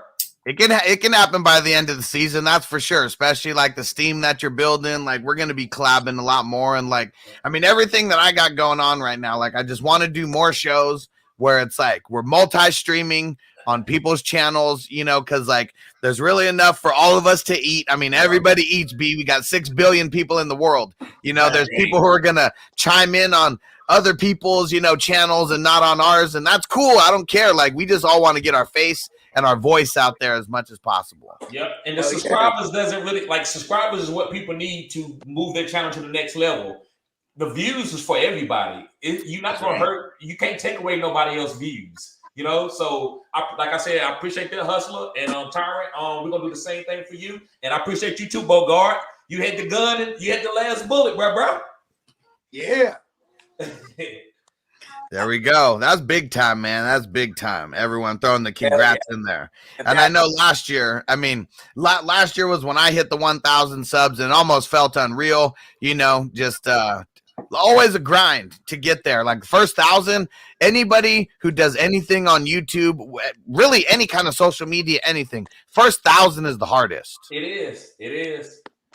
I've grinded. I've worked 2 jobs, come home, have to drink a cup of coffee to do a video. I don't know if you know anything about that, hustler.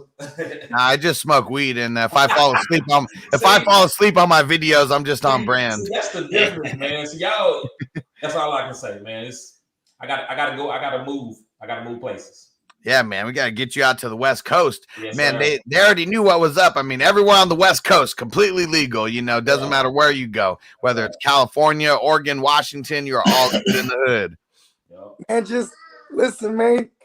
All you gotta do is shoot the Addy, bro, because we got the most phenomenal delivery services these days.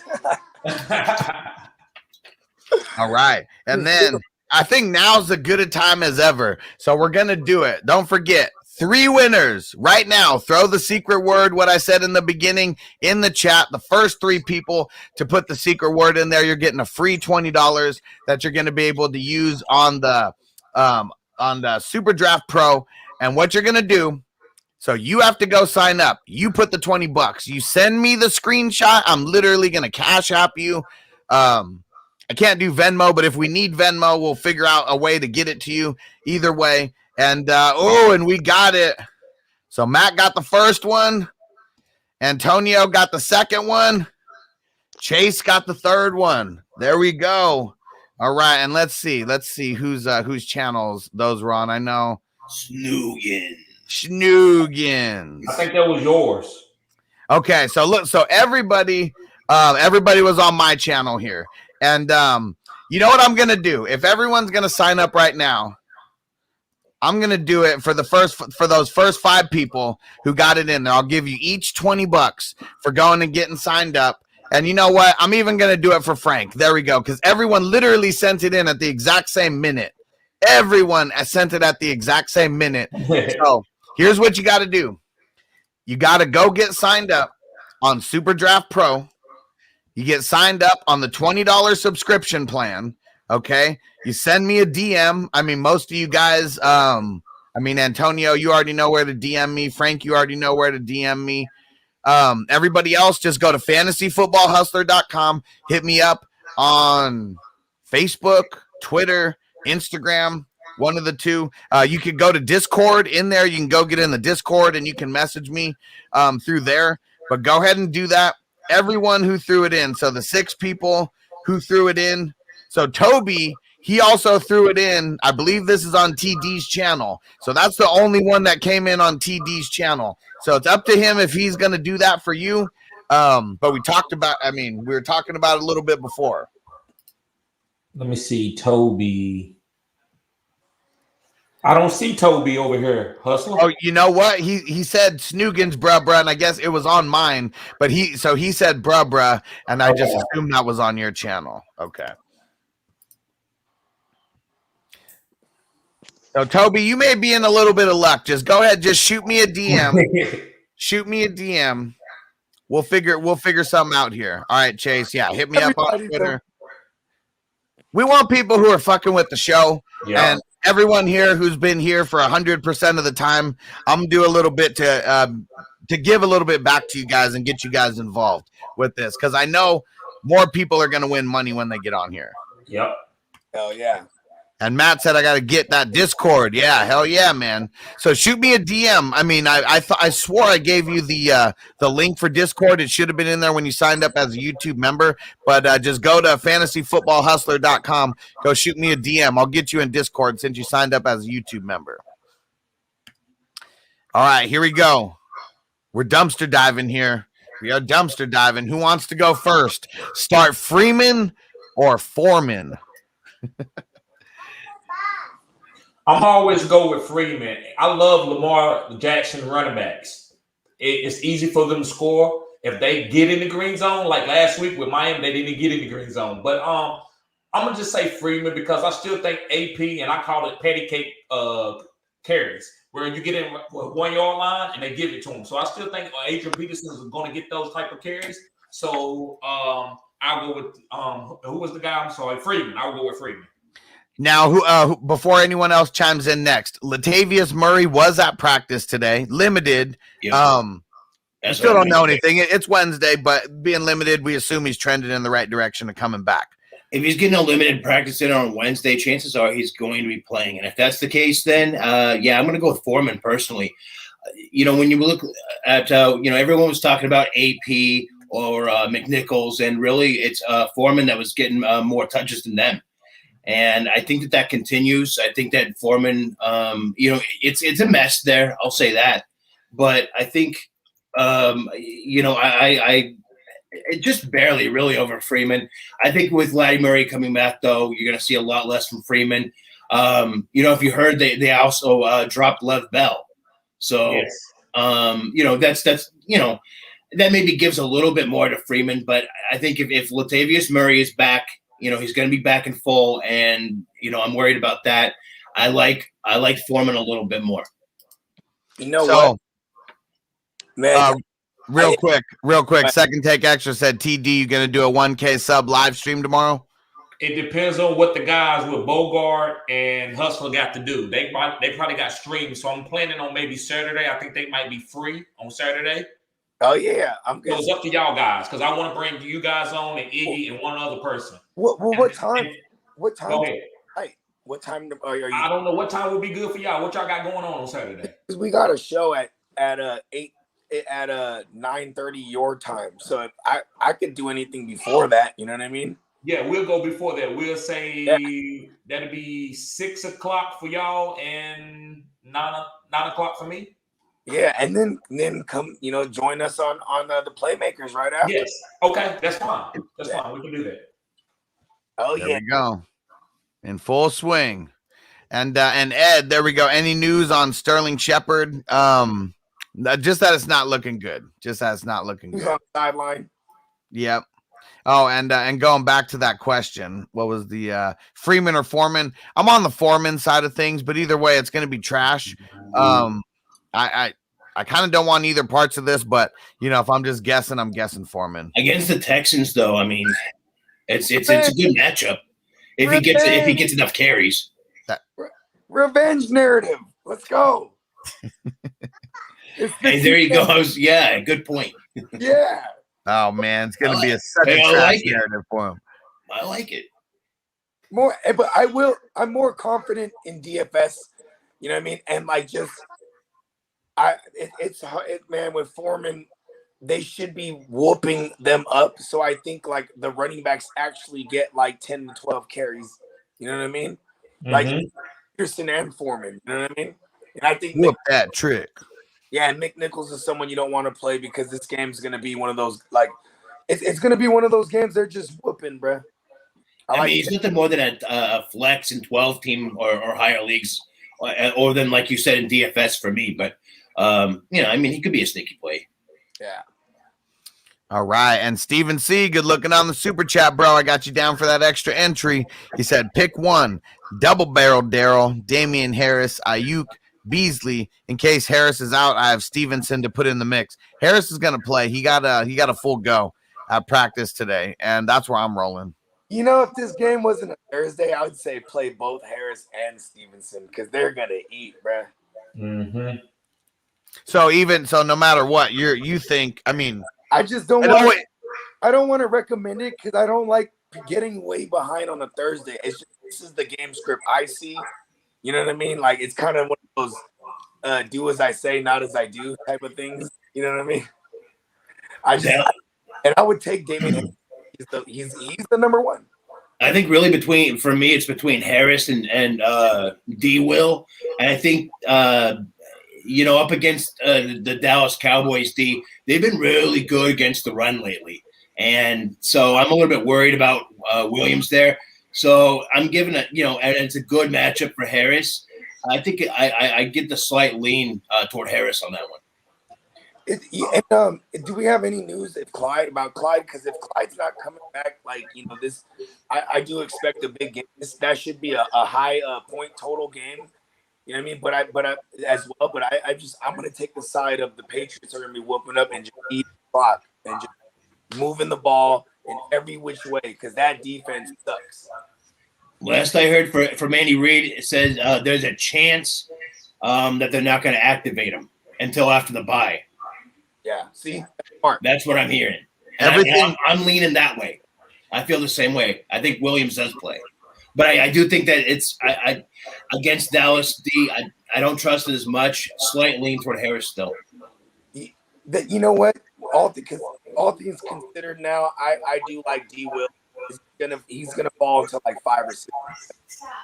You know what I mean? And on a game that I think a shootout. You know what I mean?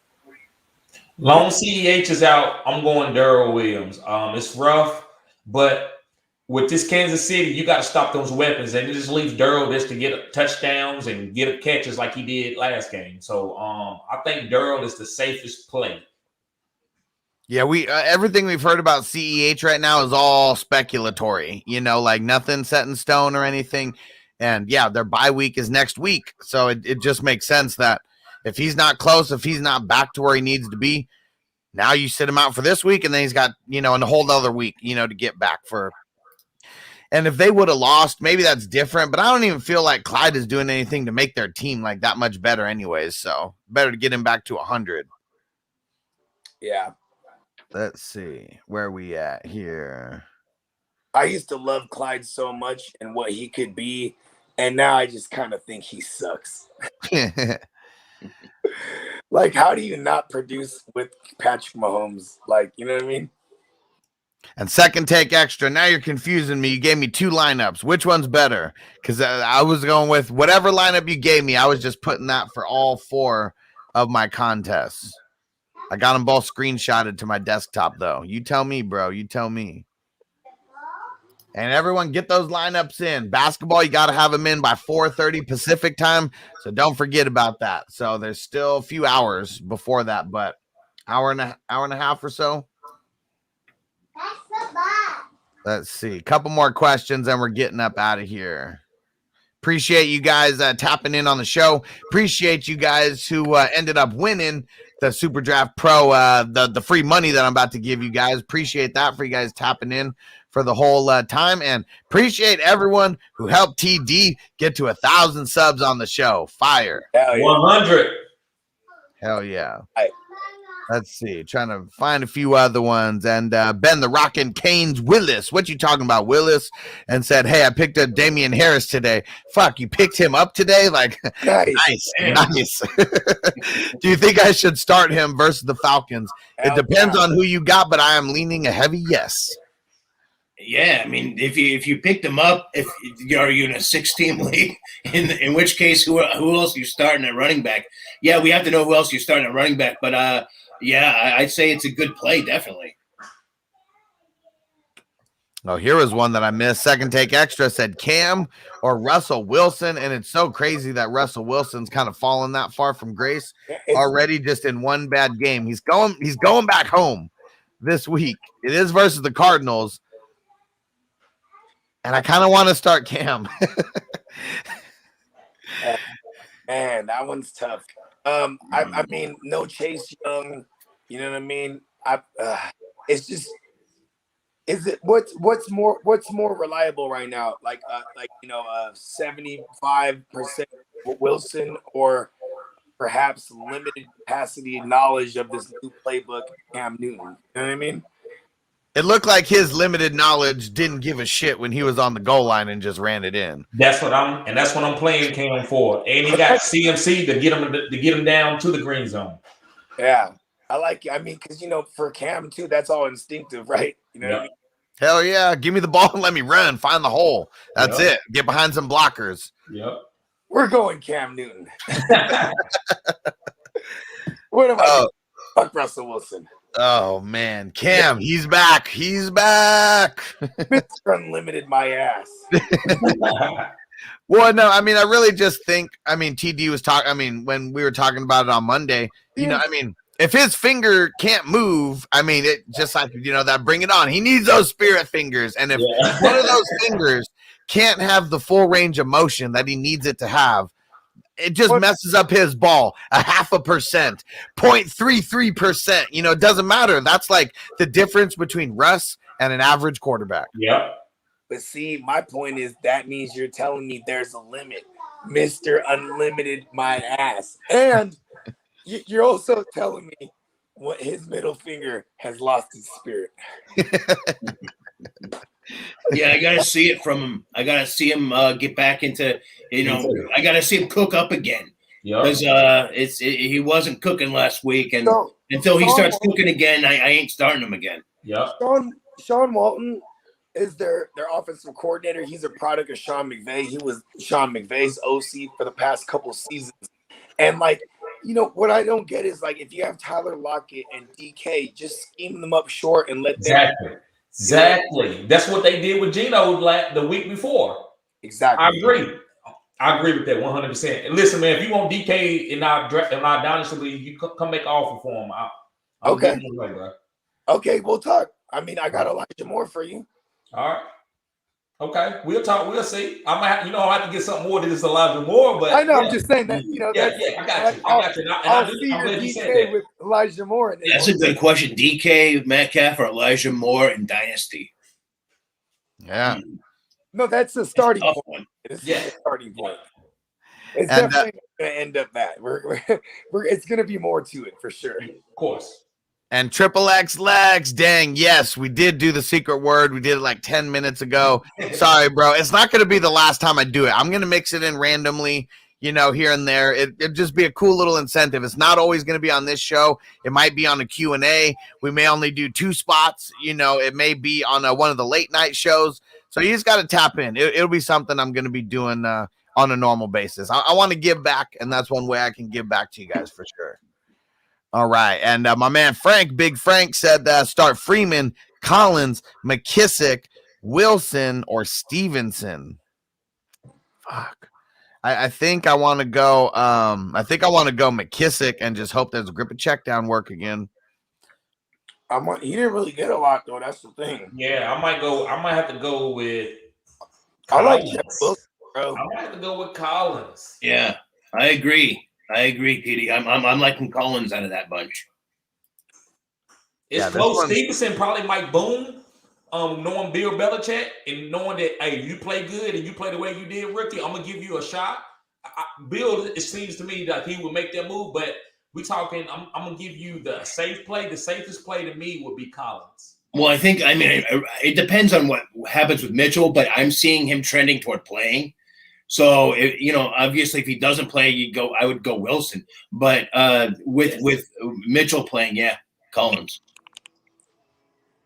Yeah, if Mitchell don't play, Wilson's a smash. Yes, because he'll get the receptions too. Oh yeah, but he did last year. Right now, as it stands right now, I do like Collins. I was bigging Collins up earlier that he should get a massive workload. I think this is a game they win. This is a get right game for them, and obviously I'm rooting for it because then they'll kind of start to bring them down a little in the division race. I mean, not saying that my Niners have a chance, but it's just I like that it's not so far from who we're under. You know what I mean? Yes. Well, he's the only one of that bunch that's the starting running back. I mean, Latavius Murray's coming back.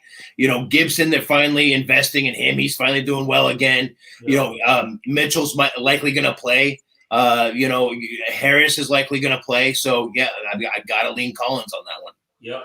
And so here's all I'm going to say before we go to the next one. McKissick did outscore Collins last week. I mean, both of them had bullshit work. Collins only had 41 yards and 1 catch for 8 yards. And I know it was against the Green Bay Packers, and they did their thing. But pretty much everybody, among Green Bay defense is so underrated. Well, yeah, I mean, we definitely give the respect it's due on this show. On this show, I'm talking about overall. Yeah, because no one's used to them actually having a good defense. It's normally not a thing. I mean, if you don't watch the games and you just look at the box score and then look at Aaron Rodgers' stats, and you'd be like, wow, they're winning without Aaron Rodgers going crazy every week. You know what I mean? That shows you that the run game's working and that defense is playing. And I don't want to say they're underrated because they arrived a minute ago. I mean, this going back to week 2. You know what I mean? Just they're one of the teams that's giving up the lowest points. Week 1 was just a fluke. You know what I mean? It was a preseason game or something. And JC Money designed. He reminded us of my nickname for Russell Wilson, Rust Wilson. Yeah. The limited man. Yes. Steven C. Good looking on the super chat. If the status of CEH is unclear by Thursday, D. Will or Harris. I mean, I know that TD talked about it on Monday that the Cowboys run defense is pretty trash, but I think I'm going with Harris still. I'm gonna go with D. Will. I don't think he got enough practice for Thursday. Not with Bill Belichick. That's just my opinion. So I will go with D. Will. CEH is out.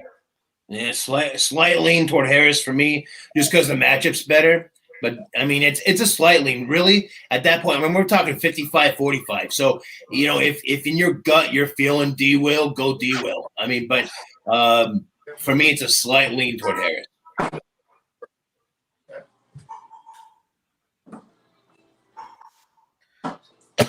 Woo! We lost Alex there for a second. We lost Alex there. If I'm back.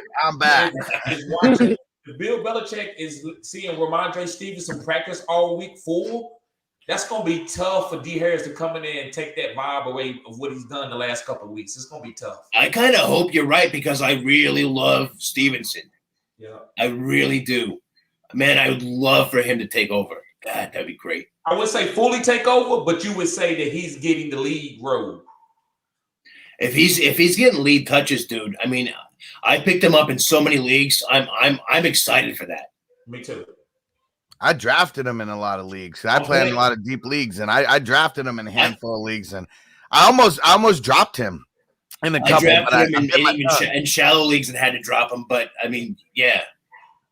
I'm playing you, Hustler, and the Ma'Khia Bryant, and I got Stevenson, and I need Stevenson. I can't have you beat me last time. I can't have you keep beating me, bro. Man, my team sucks in that league. I'm just like decimated by injuries, but we're gonna keep on pushing. We're gonna keep on keeping on. All right. Chase, what up, Chase? Big Mac at ATL or Jimmy G at Jacksonville, Wilson versus AZ. Probably going. Damn, I'm probably going. I'm nervous. Okay, wait. You guys, I'm going Mac Jones. Well, and that's what I was gonna say. He's a rookie. It's a Thursday game. He only has a couple days to practice versus a whole week. TD, from a real football standpoint, do you think that affects Mac Jones at all? No, he got Bill Belichick and Josh McDaniels. Any other rookie quarterback, I would agree with that. But I think he's going to be fine. Wilson, who is that Wilson? Rust Wilson. Russell Wilson. Okay, Russell Wilson. Rusty. Woo. Rusty. Jimmy D, he might not even have to throw the ball around that much. Right. You know what?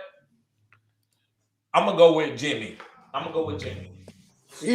Jimmy, I'm not mad at Jimmy because Jimmy's been producing, and this Jacksonville Jaguars is a decent run defense.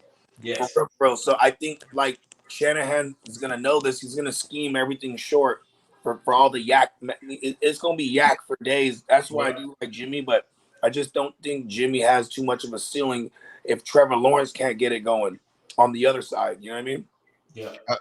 And for those who weren't here yesterday on yesterday's show, we actually had DK Metcalf in the comments telling us that Russ is going to be fine. He said that he doesn't know about Tyler Lockett, though, because the offensive line is so trash that it doesn't give Russ enough time to get it to Lockett. But, yeah, go check that out. That was on Fantasy News Today. It was yesterday. It was when we were doing the questions and answers kind of second half of the show. Wait, you actually had DK Metcalf come on and say some shit? Well, his profile said DK Metcalf and that DK Metcalf's picture, so we're just having fun with it. Okay. If it said it on the internet, it must be true. There we go. I'm just gonna keep saying that until someone tells me I'm wrong, and I'll say, "Prove it. Prove it wasn't him." Going back to that question, honestly, I was kind of the same stuff Bogey's saying. I absolutely agree. I think that Jimmy G. He's going to be throwing the ball. I think that they can, stop the run there. Jacksonville can, and they can be totally had through the air. So I actually like him. I mean, it's like, but it's like, oh man, can you really sit? Russell, do you really think he's going to still be that bad? But like I said before, until we see it, I can't. I feel good about sitting him, and then he blows up. I feel good about that because I'm like, oh, great. Now I can use him rest of the season. Yep. But until he does, man, I'm going with Jimmy G actually on this one. I'm going Mac Jones still, though. I'm going with Mac versus the Falcons. Falcons are just trash. Yeah. Yeah, they are just trash, but I mean, I don't know. I think you'll see a lot more from the running backs. Whoever they use, they'll use all of them. Sure. Dude, Mac Jones, he just doesn't produce him enough. Yeah, he's only had 1 3-touchdown game. That's the reason why I went to Jimmy. I know they got a strong run game, but maybe they set the run up and Jimmy throw for 2 or 3 with the setup with the play action. It's kind of the same thing, right? Like, yes. Guys probably won't break more than 200 yards passing, but we're looking for the 2 touchdowns floor. Yep. And I'm not saying it's a landslide. I think that Jones will have a fighting game. Give me a slight edge to Jimmy. It's just my feeling. That's what all these guys are QB2s. Right now, none of these guys. I would think that anyone is going to say that they're planning on them finishing in the top 12. Hopefully, you're starting them in a super flex or something. Yeah, I mean that's what I'm assuming, or a bye week. Something like that. I don't know. off top, I don't know who's got the bye. I might even look to the waiver. Like if a lot of people drop Justin in single QB, Justin Fields isn't his ownership. So I would probably play Justin Fields over all of them just with the running aspect. And Antonio, you're the man. He said you can give mine to Triple X Lex. So Triple X Lex, hit me up. And Antonio, you're the man. You just been in such a giving mood because you hooked Stu up with that Micah Parsons mini helmet. He was so stoked about that. And yeah, dude. So I'm still gonna give it to you also, and I'll give it to Triple X Lex since you gave yours to his. Hey man, that's Antonio. That's how the Sagittarius is rock, bro. Everybody eats, bro. Everybody eats, B. Everybody eats. That's right. The Sagittarius, we know how to take care of our own, Oh yeah. Always. And Tino said, "Is Chris Carson coming back?" So he didn't practice today. That's all we know. I'm not planning on it. We've been talking about it. TD said he thinks his career might be over. I don't think he's playing at least for the rest of the season. And then we'll see what happens. Here's the thing. I've been listening to some doctors about this, about what they're saying, and what they said basically is this: it's a chronic issue that he's had for a while, and it flares up sometimes. And if it flares up a bit and goes back down, he should be back within 2 weeks. And we're past that. And they said if he's not back after 2 weeks, then we got to start worrying about this not only being a season ending, but perhaps career ending. So that's what doctors are saying. And I believe doctors that know that deal with this directly, they know their shit. So I'm going that route on it. I'm worried. It ain't looking good. It's a neck injury. I mean, neck injuries are not good.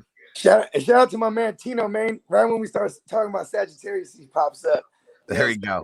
That's my man's. And Chris Carson is dead, bro.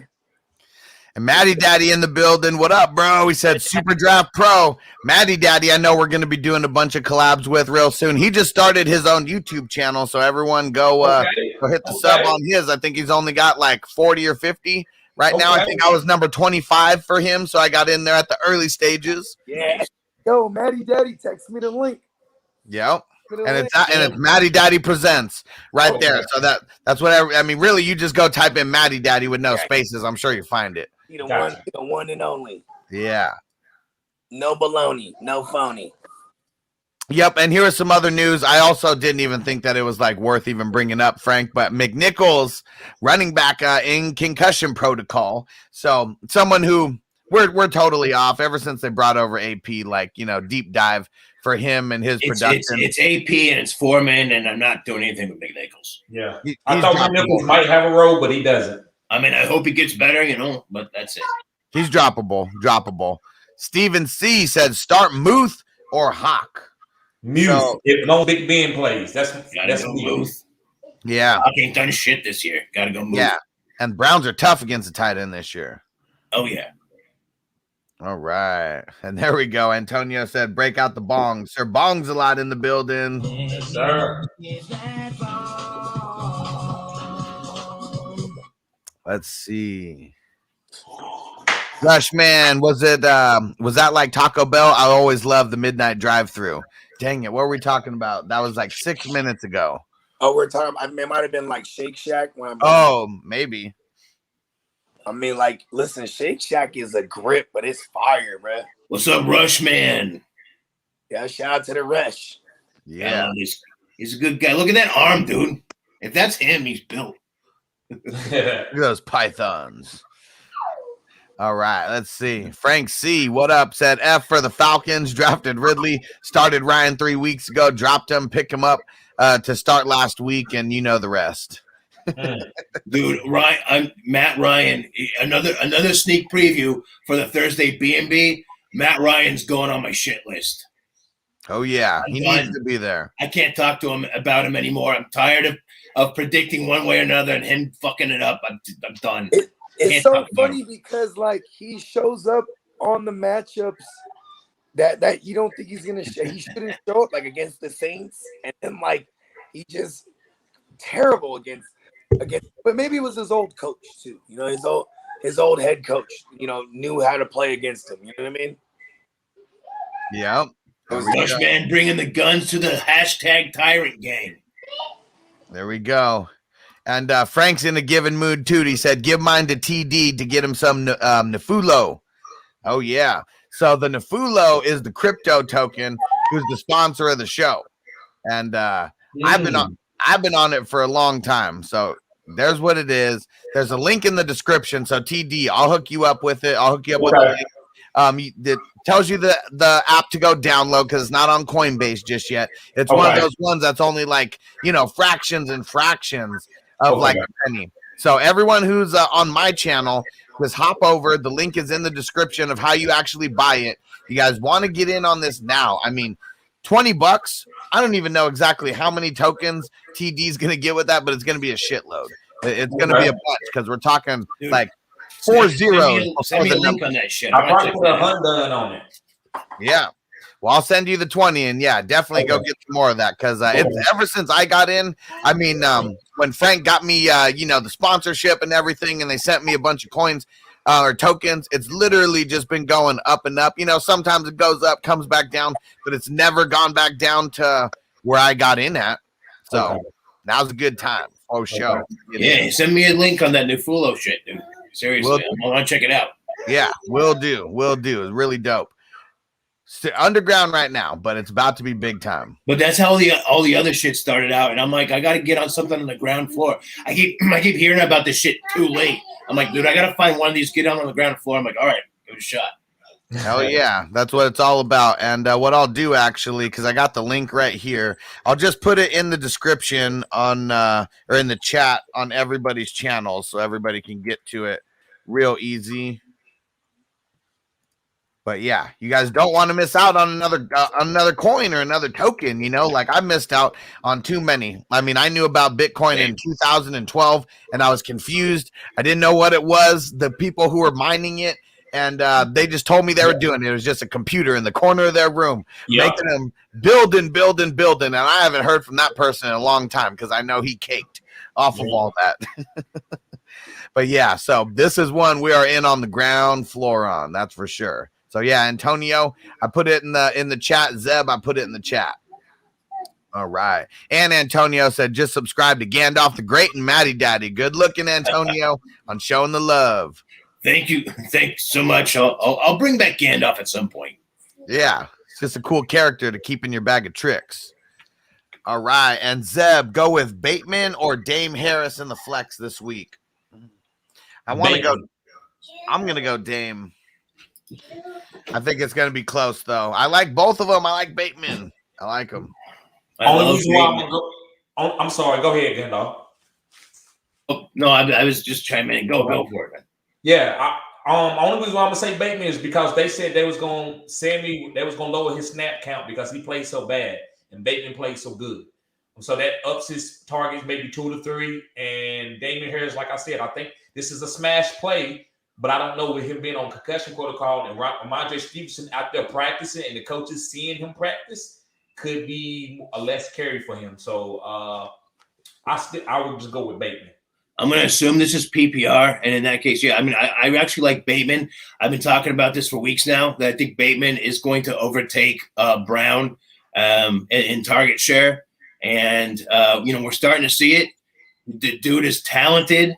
And I like him. I like him this week. He's got a good matchup this week. Up against Chicago, they're giving up the 5th most fantasy points to opposing wide receivers. And Bateman's been getting it done. He's getting better and better every game ever since he came on in his debut game in Week 6. So I like Bateman, and for the same reason you're saying there, Damien Harris. I think he's going to have a fine game. But I don't think it's going to be like he's not going to ball out with Stevenson there. I think Bateman has a chance to really hit get a dub this week. Yeah, and I love Bateman. I mean, you could ask me this tomorrow, and I could go back the other way on it just based on some news. It's so close. And Nick Tab, what up, bro? What's good on Twitch? And David said, I don't know what to do. Let's smoke, and I'll circle back. Sounds good. Let's do it. I'll smoke to that. And Alejandro, wide receiver, tight end, flex position, need help. Bateman, AB if he plays, Schultz, Arnold, and Drake. Got to be Bateman. I mean, I don't even know if AB is going to play. Didn't practice today. My answer may change, but Bateman. Alejandro Meza, the winner of my grand prize giveaway from last month. He got that stitched jersey. He's got that Max Crosby jersey. He's on his way, dude. It should be there soon. Yeah, I agree. I got to go Bateman on that one. Yep, me too, Bateman. I love Arnold. Just to give y'all a little caveat, I do love Arnold, but he's not. I'm not going to start him over no Bateman. And Triple X Lex says, I remember shopping on Karmaloop back in 2010 for clothing, and one of their options to pay with was Bitcoin.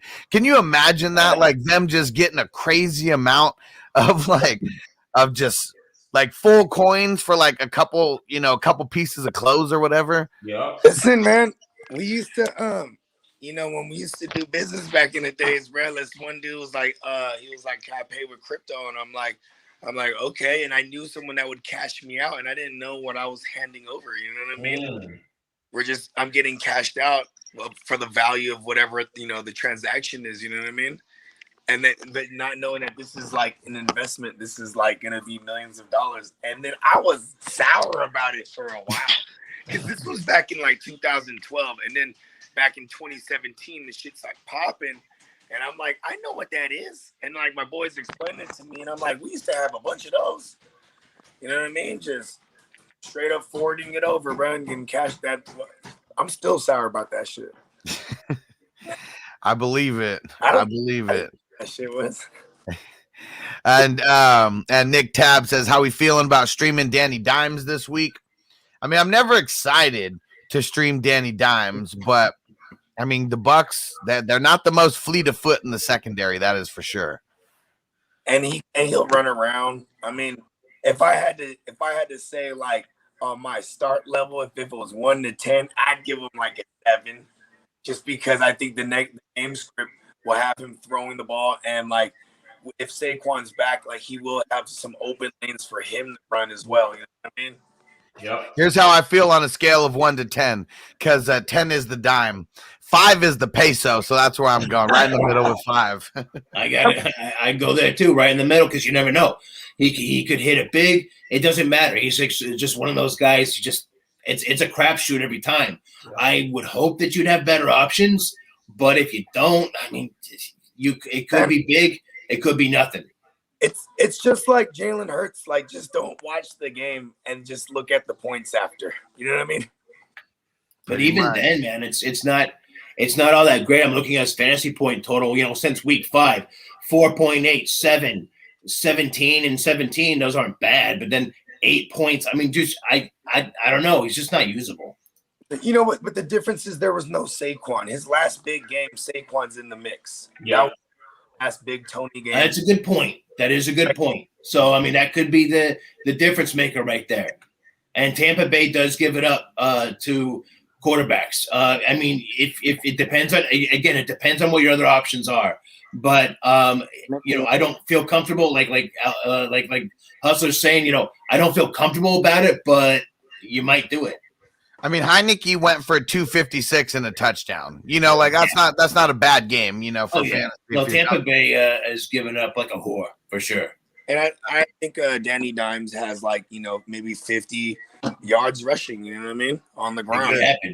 He'll fall down before he gets in the end zone, but he can still have his legs are so fast.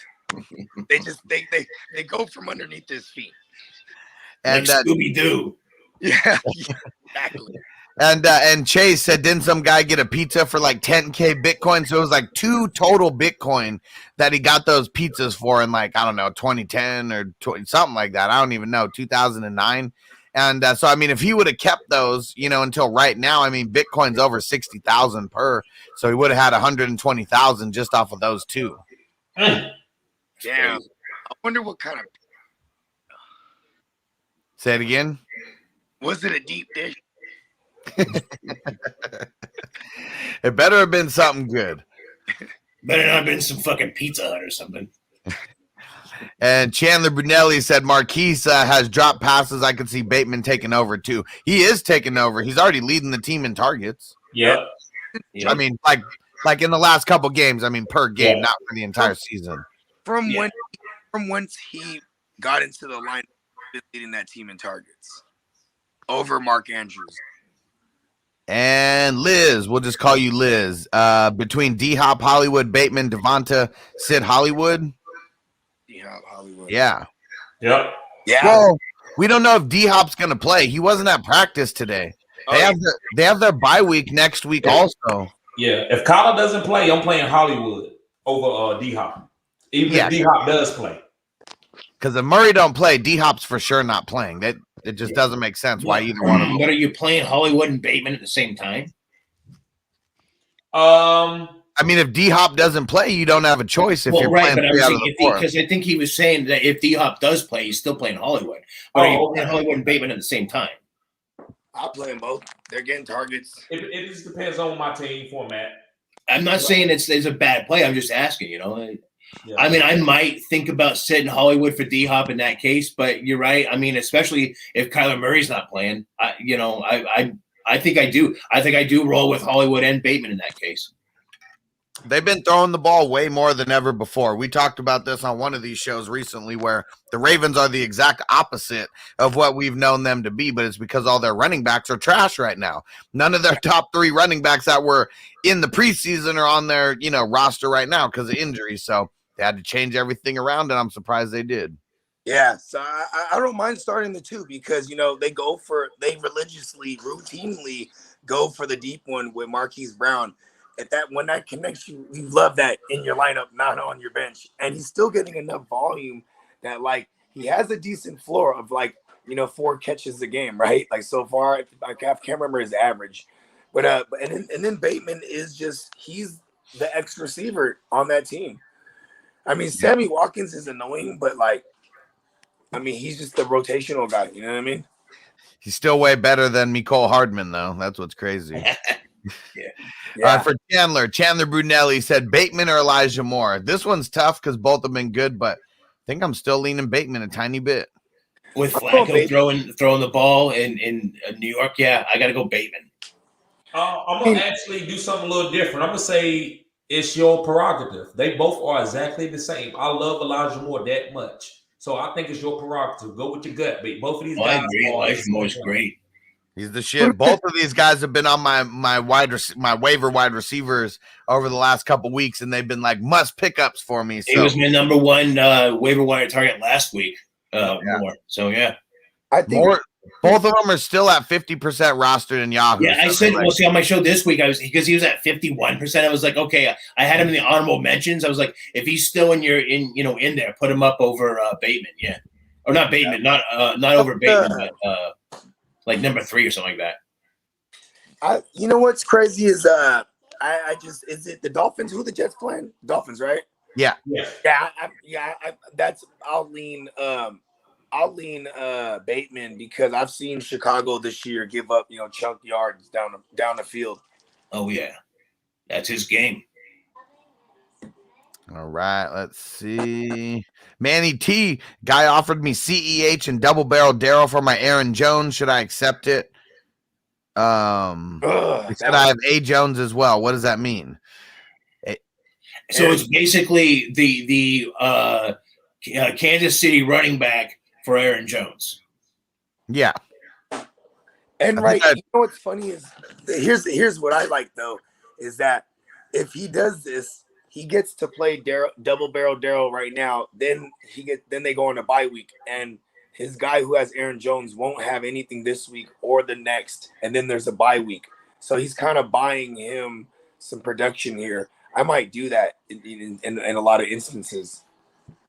It depends on if you're on the outside of the playoffs looking in, exactly, or if you're already a contender. That's really what it comes down to me. That's one of those instances. If you're planning for the future, I would keep Jones.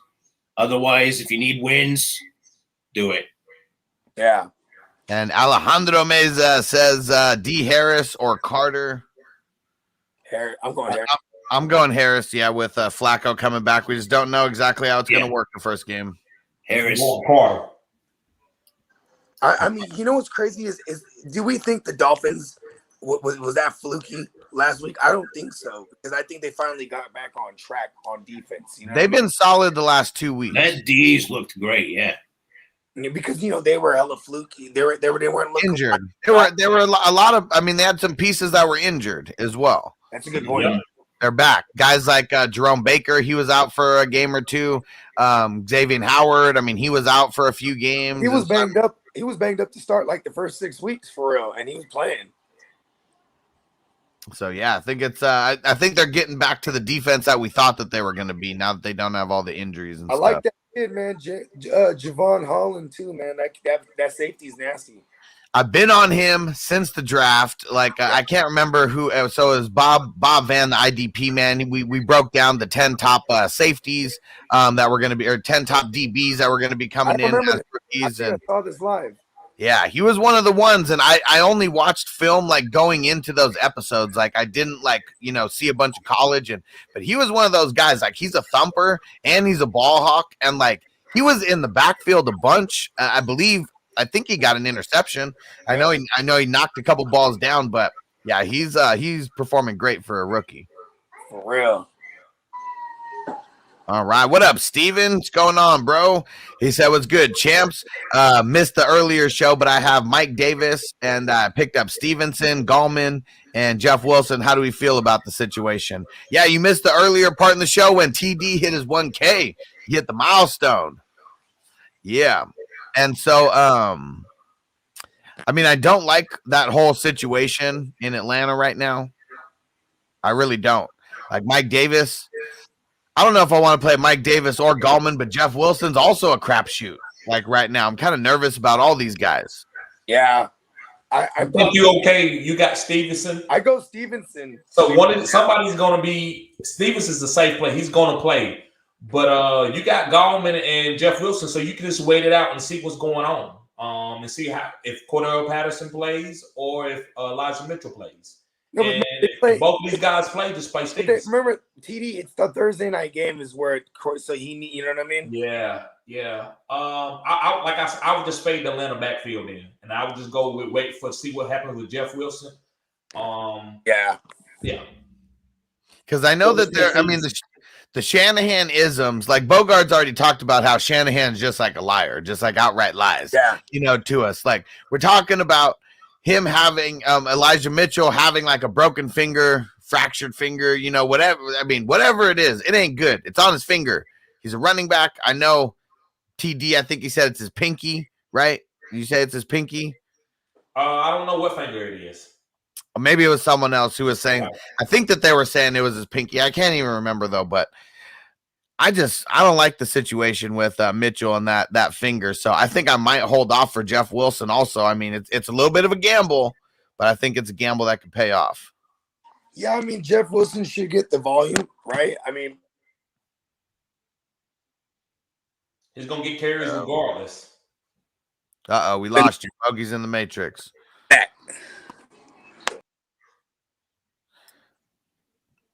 What do you think? Tyrant? Who would you start out of all these guys here if you're just picking one? I mean, it really has to do with whether or not Mitchell's playing.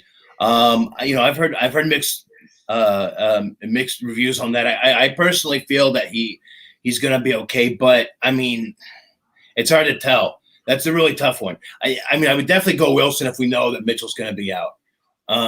But on the other hand, that's what makes it really difficult is all the other guys he's got listed there are playing tomorrow. So, it's tough, but if I was to choose one, I would probably start Stevenson. But I mean, keep an eye on the Elijah Mitchell. Like, for instance, if we find out more tomorrow or we're any closer to knowing whether or not Eli Mitchell's going to play, then I'm going to lean that way. But right now, if I'm thinking that he's going to play, then I'm going Stevenson. If you think he's not going to play, then go Wilson. But yep. All right. And let's see. We got a couple more here, and then we're out. Facebook user said James Robinson, Barkley, Michael Carter, Ramondre Stevenson, pick 3. So really, we're just sitting one. And Facebook user, make sure you hop over to YouTube so we can actually see your profile picture, read out your name, give you a shout out. So we're sitting one. And James Robinson. I'm sitting James Robinson. Man, this one is tough. Hold on. I got to go back to this. Yeah, I'm going against the 49ers is James Robinson. Barkley's going against the Bucks. Carter against the Dolphins, and then Stevenson against the Falcons. I'm worried enough about Robinson's availability that you're going to have to start Stevenson there. I mean, if that's really what the choice is, if you have no other option, no one to back, like if you had someone else there that could possibly fill in case Robinson is out, on Sunday, Monday, whatever, then yeah, go with that. But with what you have there, and you only can, and you're picking 3 out of that, yeah, I would say you got to roll with Stevenson because I don't know if Robinson's going to play or how much he's going to do. It's that new, it's like the heel doesn't worry me so much, but the new injury, that's the concern. Yeah, what I'm going to say is you better make sure that you are tapped back into the show tomorrow, so you at least have a little bit of an update on James Robinson. But yeah, you got to play it safe. Like, this is one of those things to where you can't get screwed and have to go hit the waivers and then have to drop someone, because James Robinson doesn't play unless you got an IR, but then you still got to go dumpster diving, to pick up someone off the waivers. So yeah, tap back in tomorrow, but I'm going that way too, where Robinson is sitting as of now. And Stevenson should get enough play to where, he'll be okay for a fill-in. And Nick Tabb said other options besides Danny Dimes or Lawrence, Heineke, Zach Wilson, Tyrod Taylor, Trevor Siemian. I mean, I might go Lawrence, but I think it's between Dimes and Lawrence, and I think I'm going to go Pesos, actually. Let's do it. And Jonathan, do I trade Thielen and Michael Carter for Cooper and Javonte Williams? I tried to offer Carter and Judy for those two. No. It's too much. Yeah. 4X Lit 7. What up? Start 3. Lamb, AJ Brown, JJ, which I'm assuming is Justin Jefferson, and then Jamar Chase. Man, start all of them. Like, how can you only start 3 of these guys? That's a good problem to have. Damn. It doesn't matter. You can sit any one of those guys. All these guys are starters, so you must be in an 8-team or 10-team league. Roll some dice, flip a coin, Yeah, I mean, I guess if I'm sitting any of them, it's gonna be who do the Vikings play this week? The Packers. You can't sit Justin Jefferson. You can't do it. It would have to probably be Lamb if you want to nitpick. But Lamb goes against the Chiefs. Yeah. I mean, there's really nobody there. You can. I'm going Lamb, Chase, and Jefferson. Yeah, I would sit Brown if any of them. Because I like the what's the word I'm looking for? I like the game scripts to be more competitive in those games. Yeah, I mean, Brown's the one who's been, fluky at best out of all of them, at least over the last couple weeks. And, they're just learning a whole new system with Derrick Henry, not being there. So things are changing. I mean, if you want to get super spicy, you just sit Jamar Chase because maybe the Raiders figure out a way to defend him. But one big play. Jamar Chase for nothing. But one big play is all he needs. Fuck yeah. No, dude, I mean, like even without Julio Jones, he's got Brown as on 3.3 fantasy points last week, dude. I am not. I just, if I have to sit one of them, I'm sitting Brown. I don't see any of those other 3 guys having that kind of floor. Last week was a bad matchup versus Marshawn Lattimore. I mean, Texans don't have anybody. Yeah, it scares me. And 4X Lit said, yo, and what's good with everybody, though? All doing good. Almost out of here. We got a couple more questions. Thanks, everyone, for tapping in. Thanks, everyone who's still on the panel for hanging out. It's the only live stream I'm doing today. Usually we do 3 on Wednesday, but it's Noble's birthday. So we're answering as many questions as we can today since we're not coming back. Hey, I've got one, though, in 3 hours, mixed notes. If we miss out on your questions, come back and see me in 3 hours. There we go. Fantasy Tyrant. That's what you type into YouTube to find them. I'm gonna tap into that. There we go. And ask me some questions on there. I'll answer. Mixed notes is kind of one of those sort of off the wall kind of things. I answer questions, and I'm serious about it, but at the same time, it's got kind of a SNL weekend update sort of feel. So you don't even have to ask about fantasy. You can ask me whatever you want, but you can come on and ask about what you should have for dinner. I don't give a shit. And Chandler Brunelli, he says, I've Dame Harris and Stevenson, Aaron Jones, Dillon, Mitchell, and Wilson. I'm trying to cover my ass. Hey, there you go, man. You got all the insurance there. If you got Montgomery, get you a Herbert. If you got, you know what I'm saying? Look at that. He had Jones, so he had him a Dillon. Like, you just always, if you could hold on to him, this is why. You know what I mean? The weather gets cold. Running backs start to get going. Hey, man, you got to stay cuffed up. It's the handcuff season, bruh. Cuffing season. Cuffing season. There it is. Cuff him up. It is now. And Triple X Lex said, nice, Tyrant, I'll be there. There we go. There we go. And 4X Lit said, Corduroy Pimpin' or Dame Harris? This is a tomorrow question because but Corduroy is a game time. I would go decision. Damian. I would go Damian. I think Corduroy is gonna. I don't think he's gonna play, and if he does,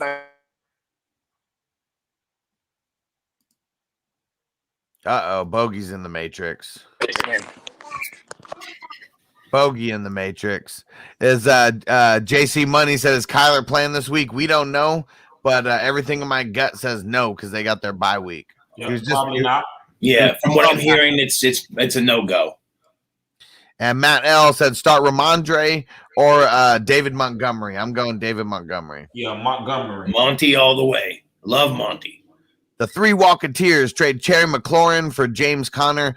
I need a running back since Aaron Jones is down.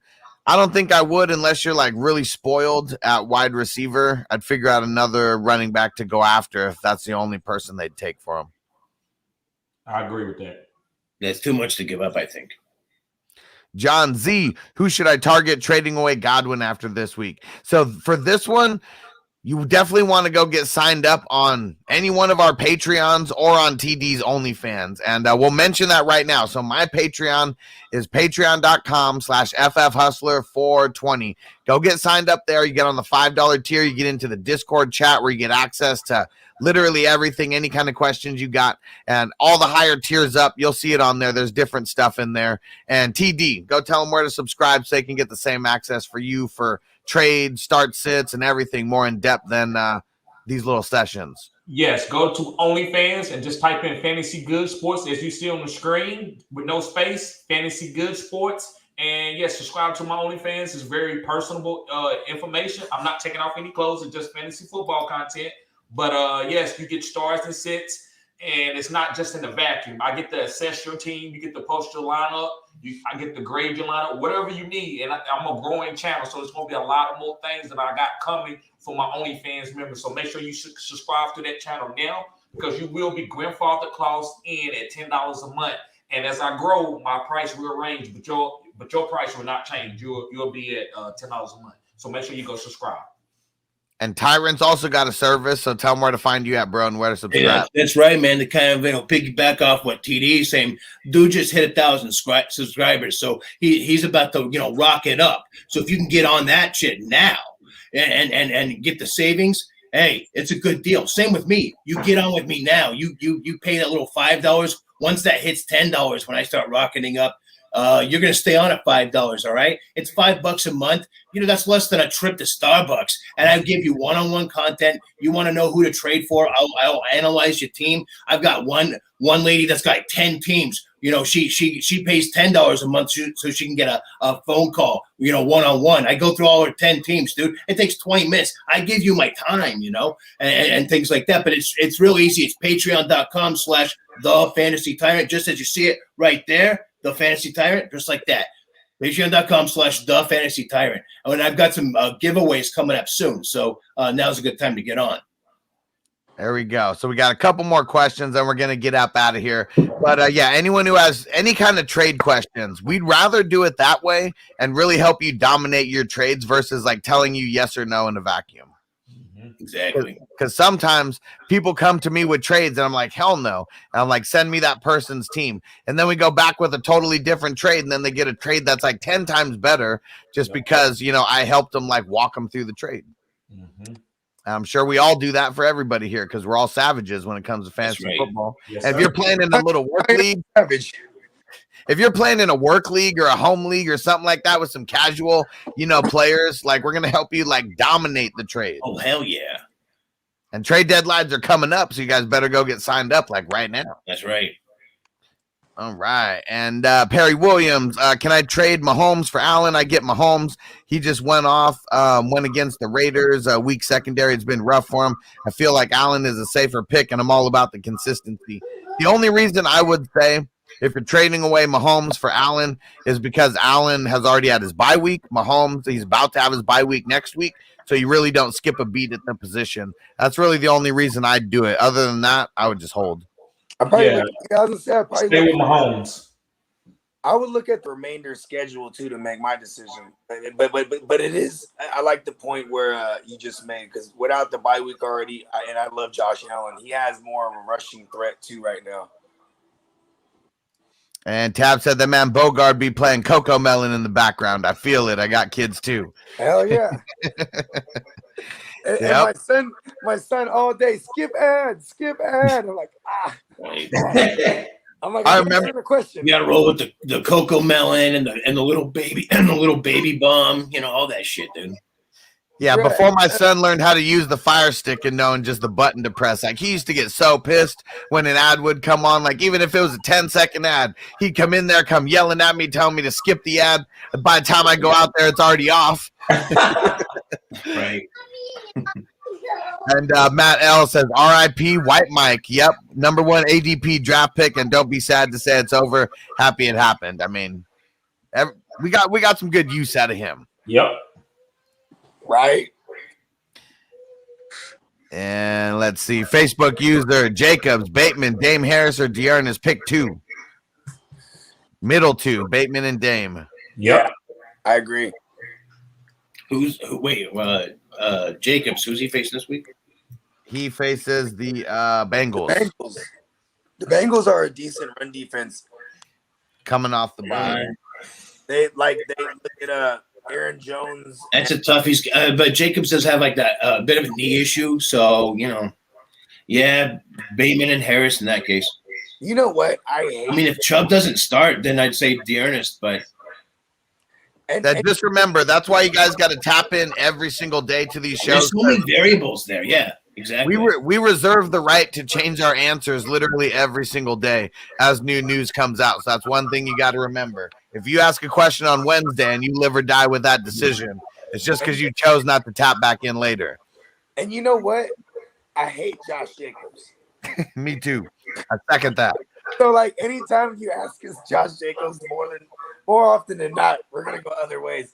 And also, if Chubb does come back, do you think they give him 20 carries out?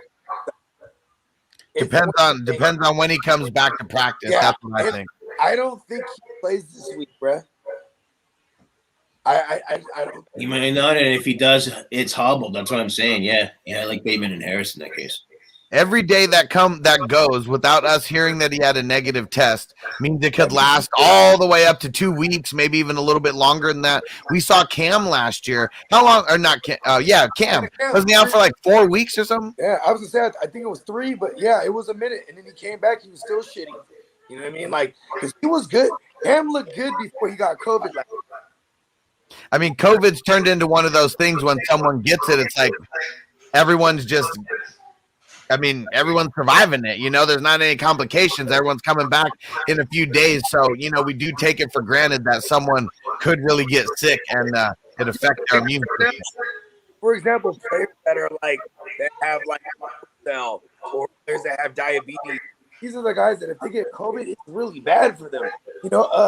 James Conner, when he got COVID last year, he was out for a minute, bro. Because he beat cancer before. He has. But most of these guys are tip-top. They should bounce back. It's also a case by case. Some people get hit hard. Some people are asymptomatic. You know what I mean? Let me see. 4X Lit said Lamb or Dillon in the flex. Man. I play both of them. Yeah, figure out how to play both. I mean, if you're making me pick, I guess I'm going to go Dillon. But, I mean, I don't know how you sit one of them. Yeah, with Jones out, you gotta go Dillon in that case. But yeah, I mean, if you can fit Lamb somewhere, I'd love him too. Touches this. I mean, we'll probably see, what's his name? Tyreek Hill, the other guy, big time. We might see him in the mix a little bit, you know, but it's gonna be hella AJ.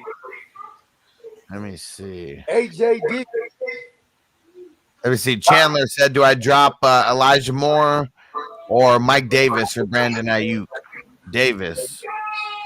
Yeah. I hate Davis like Jacob, by the way. Yeah, Davis. Oh yeah, Davis all the way, definitely. Elijah Morris is valuable, and he's going to be even more valuable come the playoff push. And that's not gonna like. Guys, how many more questions we got? Because I got to put in my lineup, Hustler. Oh yeah, we all got to get those in. So we're gonna do 5 minutes worth of questions, and then we're getting up out of here. So at Rapid fire 3:50, round. let's go. Big Kong says, "Are we holding Van Jefferson, or have we seen enough?" He's on the bye week. I've seen enough to say if you got a better option on the waivers, just go get it. I agree. Yep.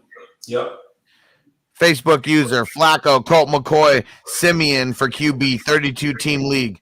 I'll go Flacco. I'm probably gonna go Simeon. Flacco. I might go Simeon because I think Kamara's back, and that's an extension of him. Facebook user, let's keep rapid firing. Thielen or Hollywood Brown? I'm going Thielen. Thielen. Yeah. AT. Rex Crapter said, "Do I play Patterson if he plays, or play McLaurin?" McLaurin. Anunya, Burrow or Cam Newton, bruh? Burrow. Cam Newton. Damn, that's bold. Burrow. Frank, Bateman or Cooks? Bateman all the way. Bateman. The Bateman. Kason's no to butt pirate on Twitch. What up? If Kyler is a game time decision for Monday's game, we play Sunday, not Monday. Should I start Tannehill on Sunday to be safer? I don't think Kyler's going to play, but he plays on Sunday.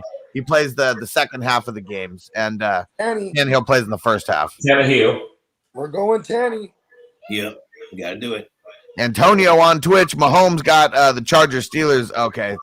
Someone said that Allen had a better schedule. Still a tough move to make one way or the other. Is Wilson a good pickup? He's available. Thanks, bro. Yep. Good pickup. Yep. Pick him right up. 4X Lit 7. CEH. Terry McLaurin. Gaskin in the flex. I'll go Terry. Scary Terry. Yeah, because CEH. Terry, wait a minute. On the last question, was he talking about Russ Wilson or Jeff Wilson? I'm assuming Jeff Wilson. Yeah. Either way, I mean, even if it's Russ Wilson there, I mean, by the end of the season, he's going to be okay. So I pick him up too. Let's see. And Yo 193 said pick 2 of 4 to start. Joe Mixon, James Conner, AJ Dillon, Kamara. Fuck. Mixon and Dillon. Yeah. I'm going Kamara and oh yes, Kamara in there. Damn. Mixon, Connor, Dillon, and Kamara. Oh. I mean, if Kamara plays, I'm playing him. Yeah, if he plays. Yeah. He practiced today, so he's trending. Yeah, I think I go Mixon and Kamara. Damn, I try to find a way to play all. Mixon's got a really good matchup there. The Raiders give up booty to the fantasy running back. Oh yeah, that absolutely. Yeah, and then I just like Dillon, and so does Minnesota. So I'm going Kamara and Dillon. This shit's a tough question either way. They're all good. Yeah, but at least Dillon's gonna get it all. We know Dillon's gonna get all the work. So will Mick if I had to choose. All right, and Zeb said Hawk, D. Arnold, or Hunter Henry this week. I'm going Arnold. Yeah, I'm going D. Arnold. Yeah, give me the post. Hey, Arnold. And 4X Lit said Tony or Damian Harris. I'm going Damian Harris. Give me Damian. And that's it. We made it to the bottom, and Zeb said cheers, trees. Yep. All right, we're out. Let's round robin it real quick. Tyrant, tell everyone where to find you at. Yeah, just hit me up on YouTube, The Fantasy Tyrant. You got me on the Facebook. I'm on. Look up the Fantasy Kingdom. That's where I roam.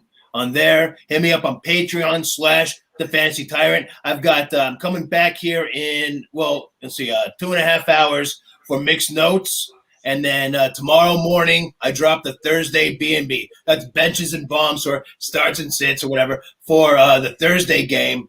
And I do a little breakfast and bed action there. So I didn't get to do it last week. I had a huge glitch, basically erased all my fucking video. So I didn't have one. It sucked. But I promise I'll have my Thursday B&B, breakfast and bed for the benches and bumps for the Thursday games. Tomorrow morning, it drops at 6 a.m. Pacific, 9 a.m. Eastern. What you cooking? What you cooking for that one? Well, I don't know. Come check it out and you'll see. TD, tell them where to find you at. Guys, like I said already, you can find me at any social media platform at Fantasy Good Sports. No spaces, Fantasy Good Sports. And make sure you subscribe to the OnlyFans and get this personal, cutting-edge content. It's a growing channel, and it's only $10 a month. You'll be grandfathered close in for $10 a month because I will be growing, and that price will be rising. And Bogart, the earth is his turf, as you know. So go follow him everywhere at the GMM Network. And I'm the Fantasy Football Hustler. Go follow me on YouTube. Go to patreon.com/FFHustler420. Go get signed up there. If you go to my website, fantasyfootballhustler.com, you can literally get to every single link. Just wherever I'm at. Go subscribe to all the podcasts. Go leave a 5-star review on Apple. Go hit me up everywhere. All right. We're out. Appreciate you guys. We'll see you tomorrow. Peace. Amen.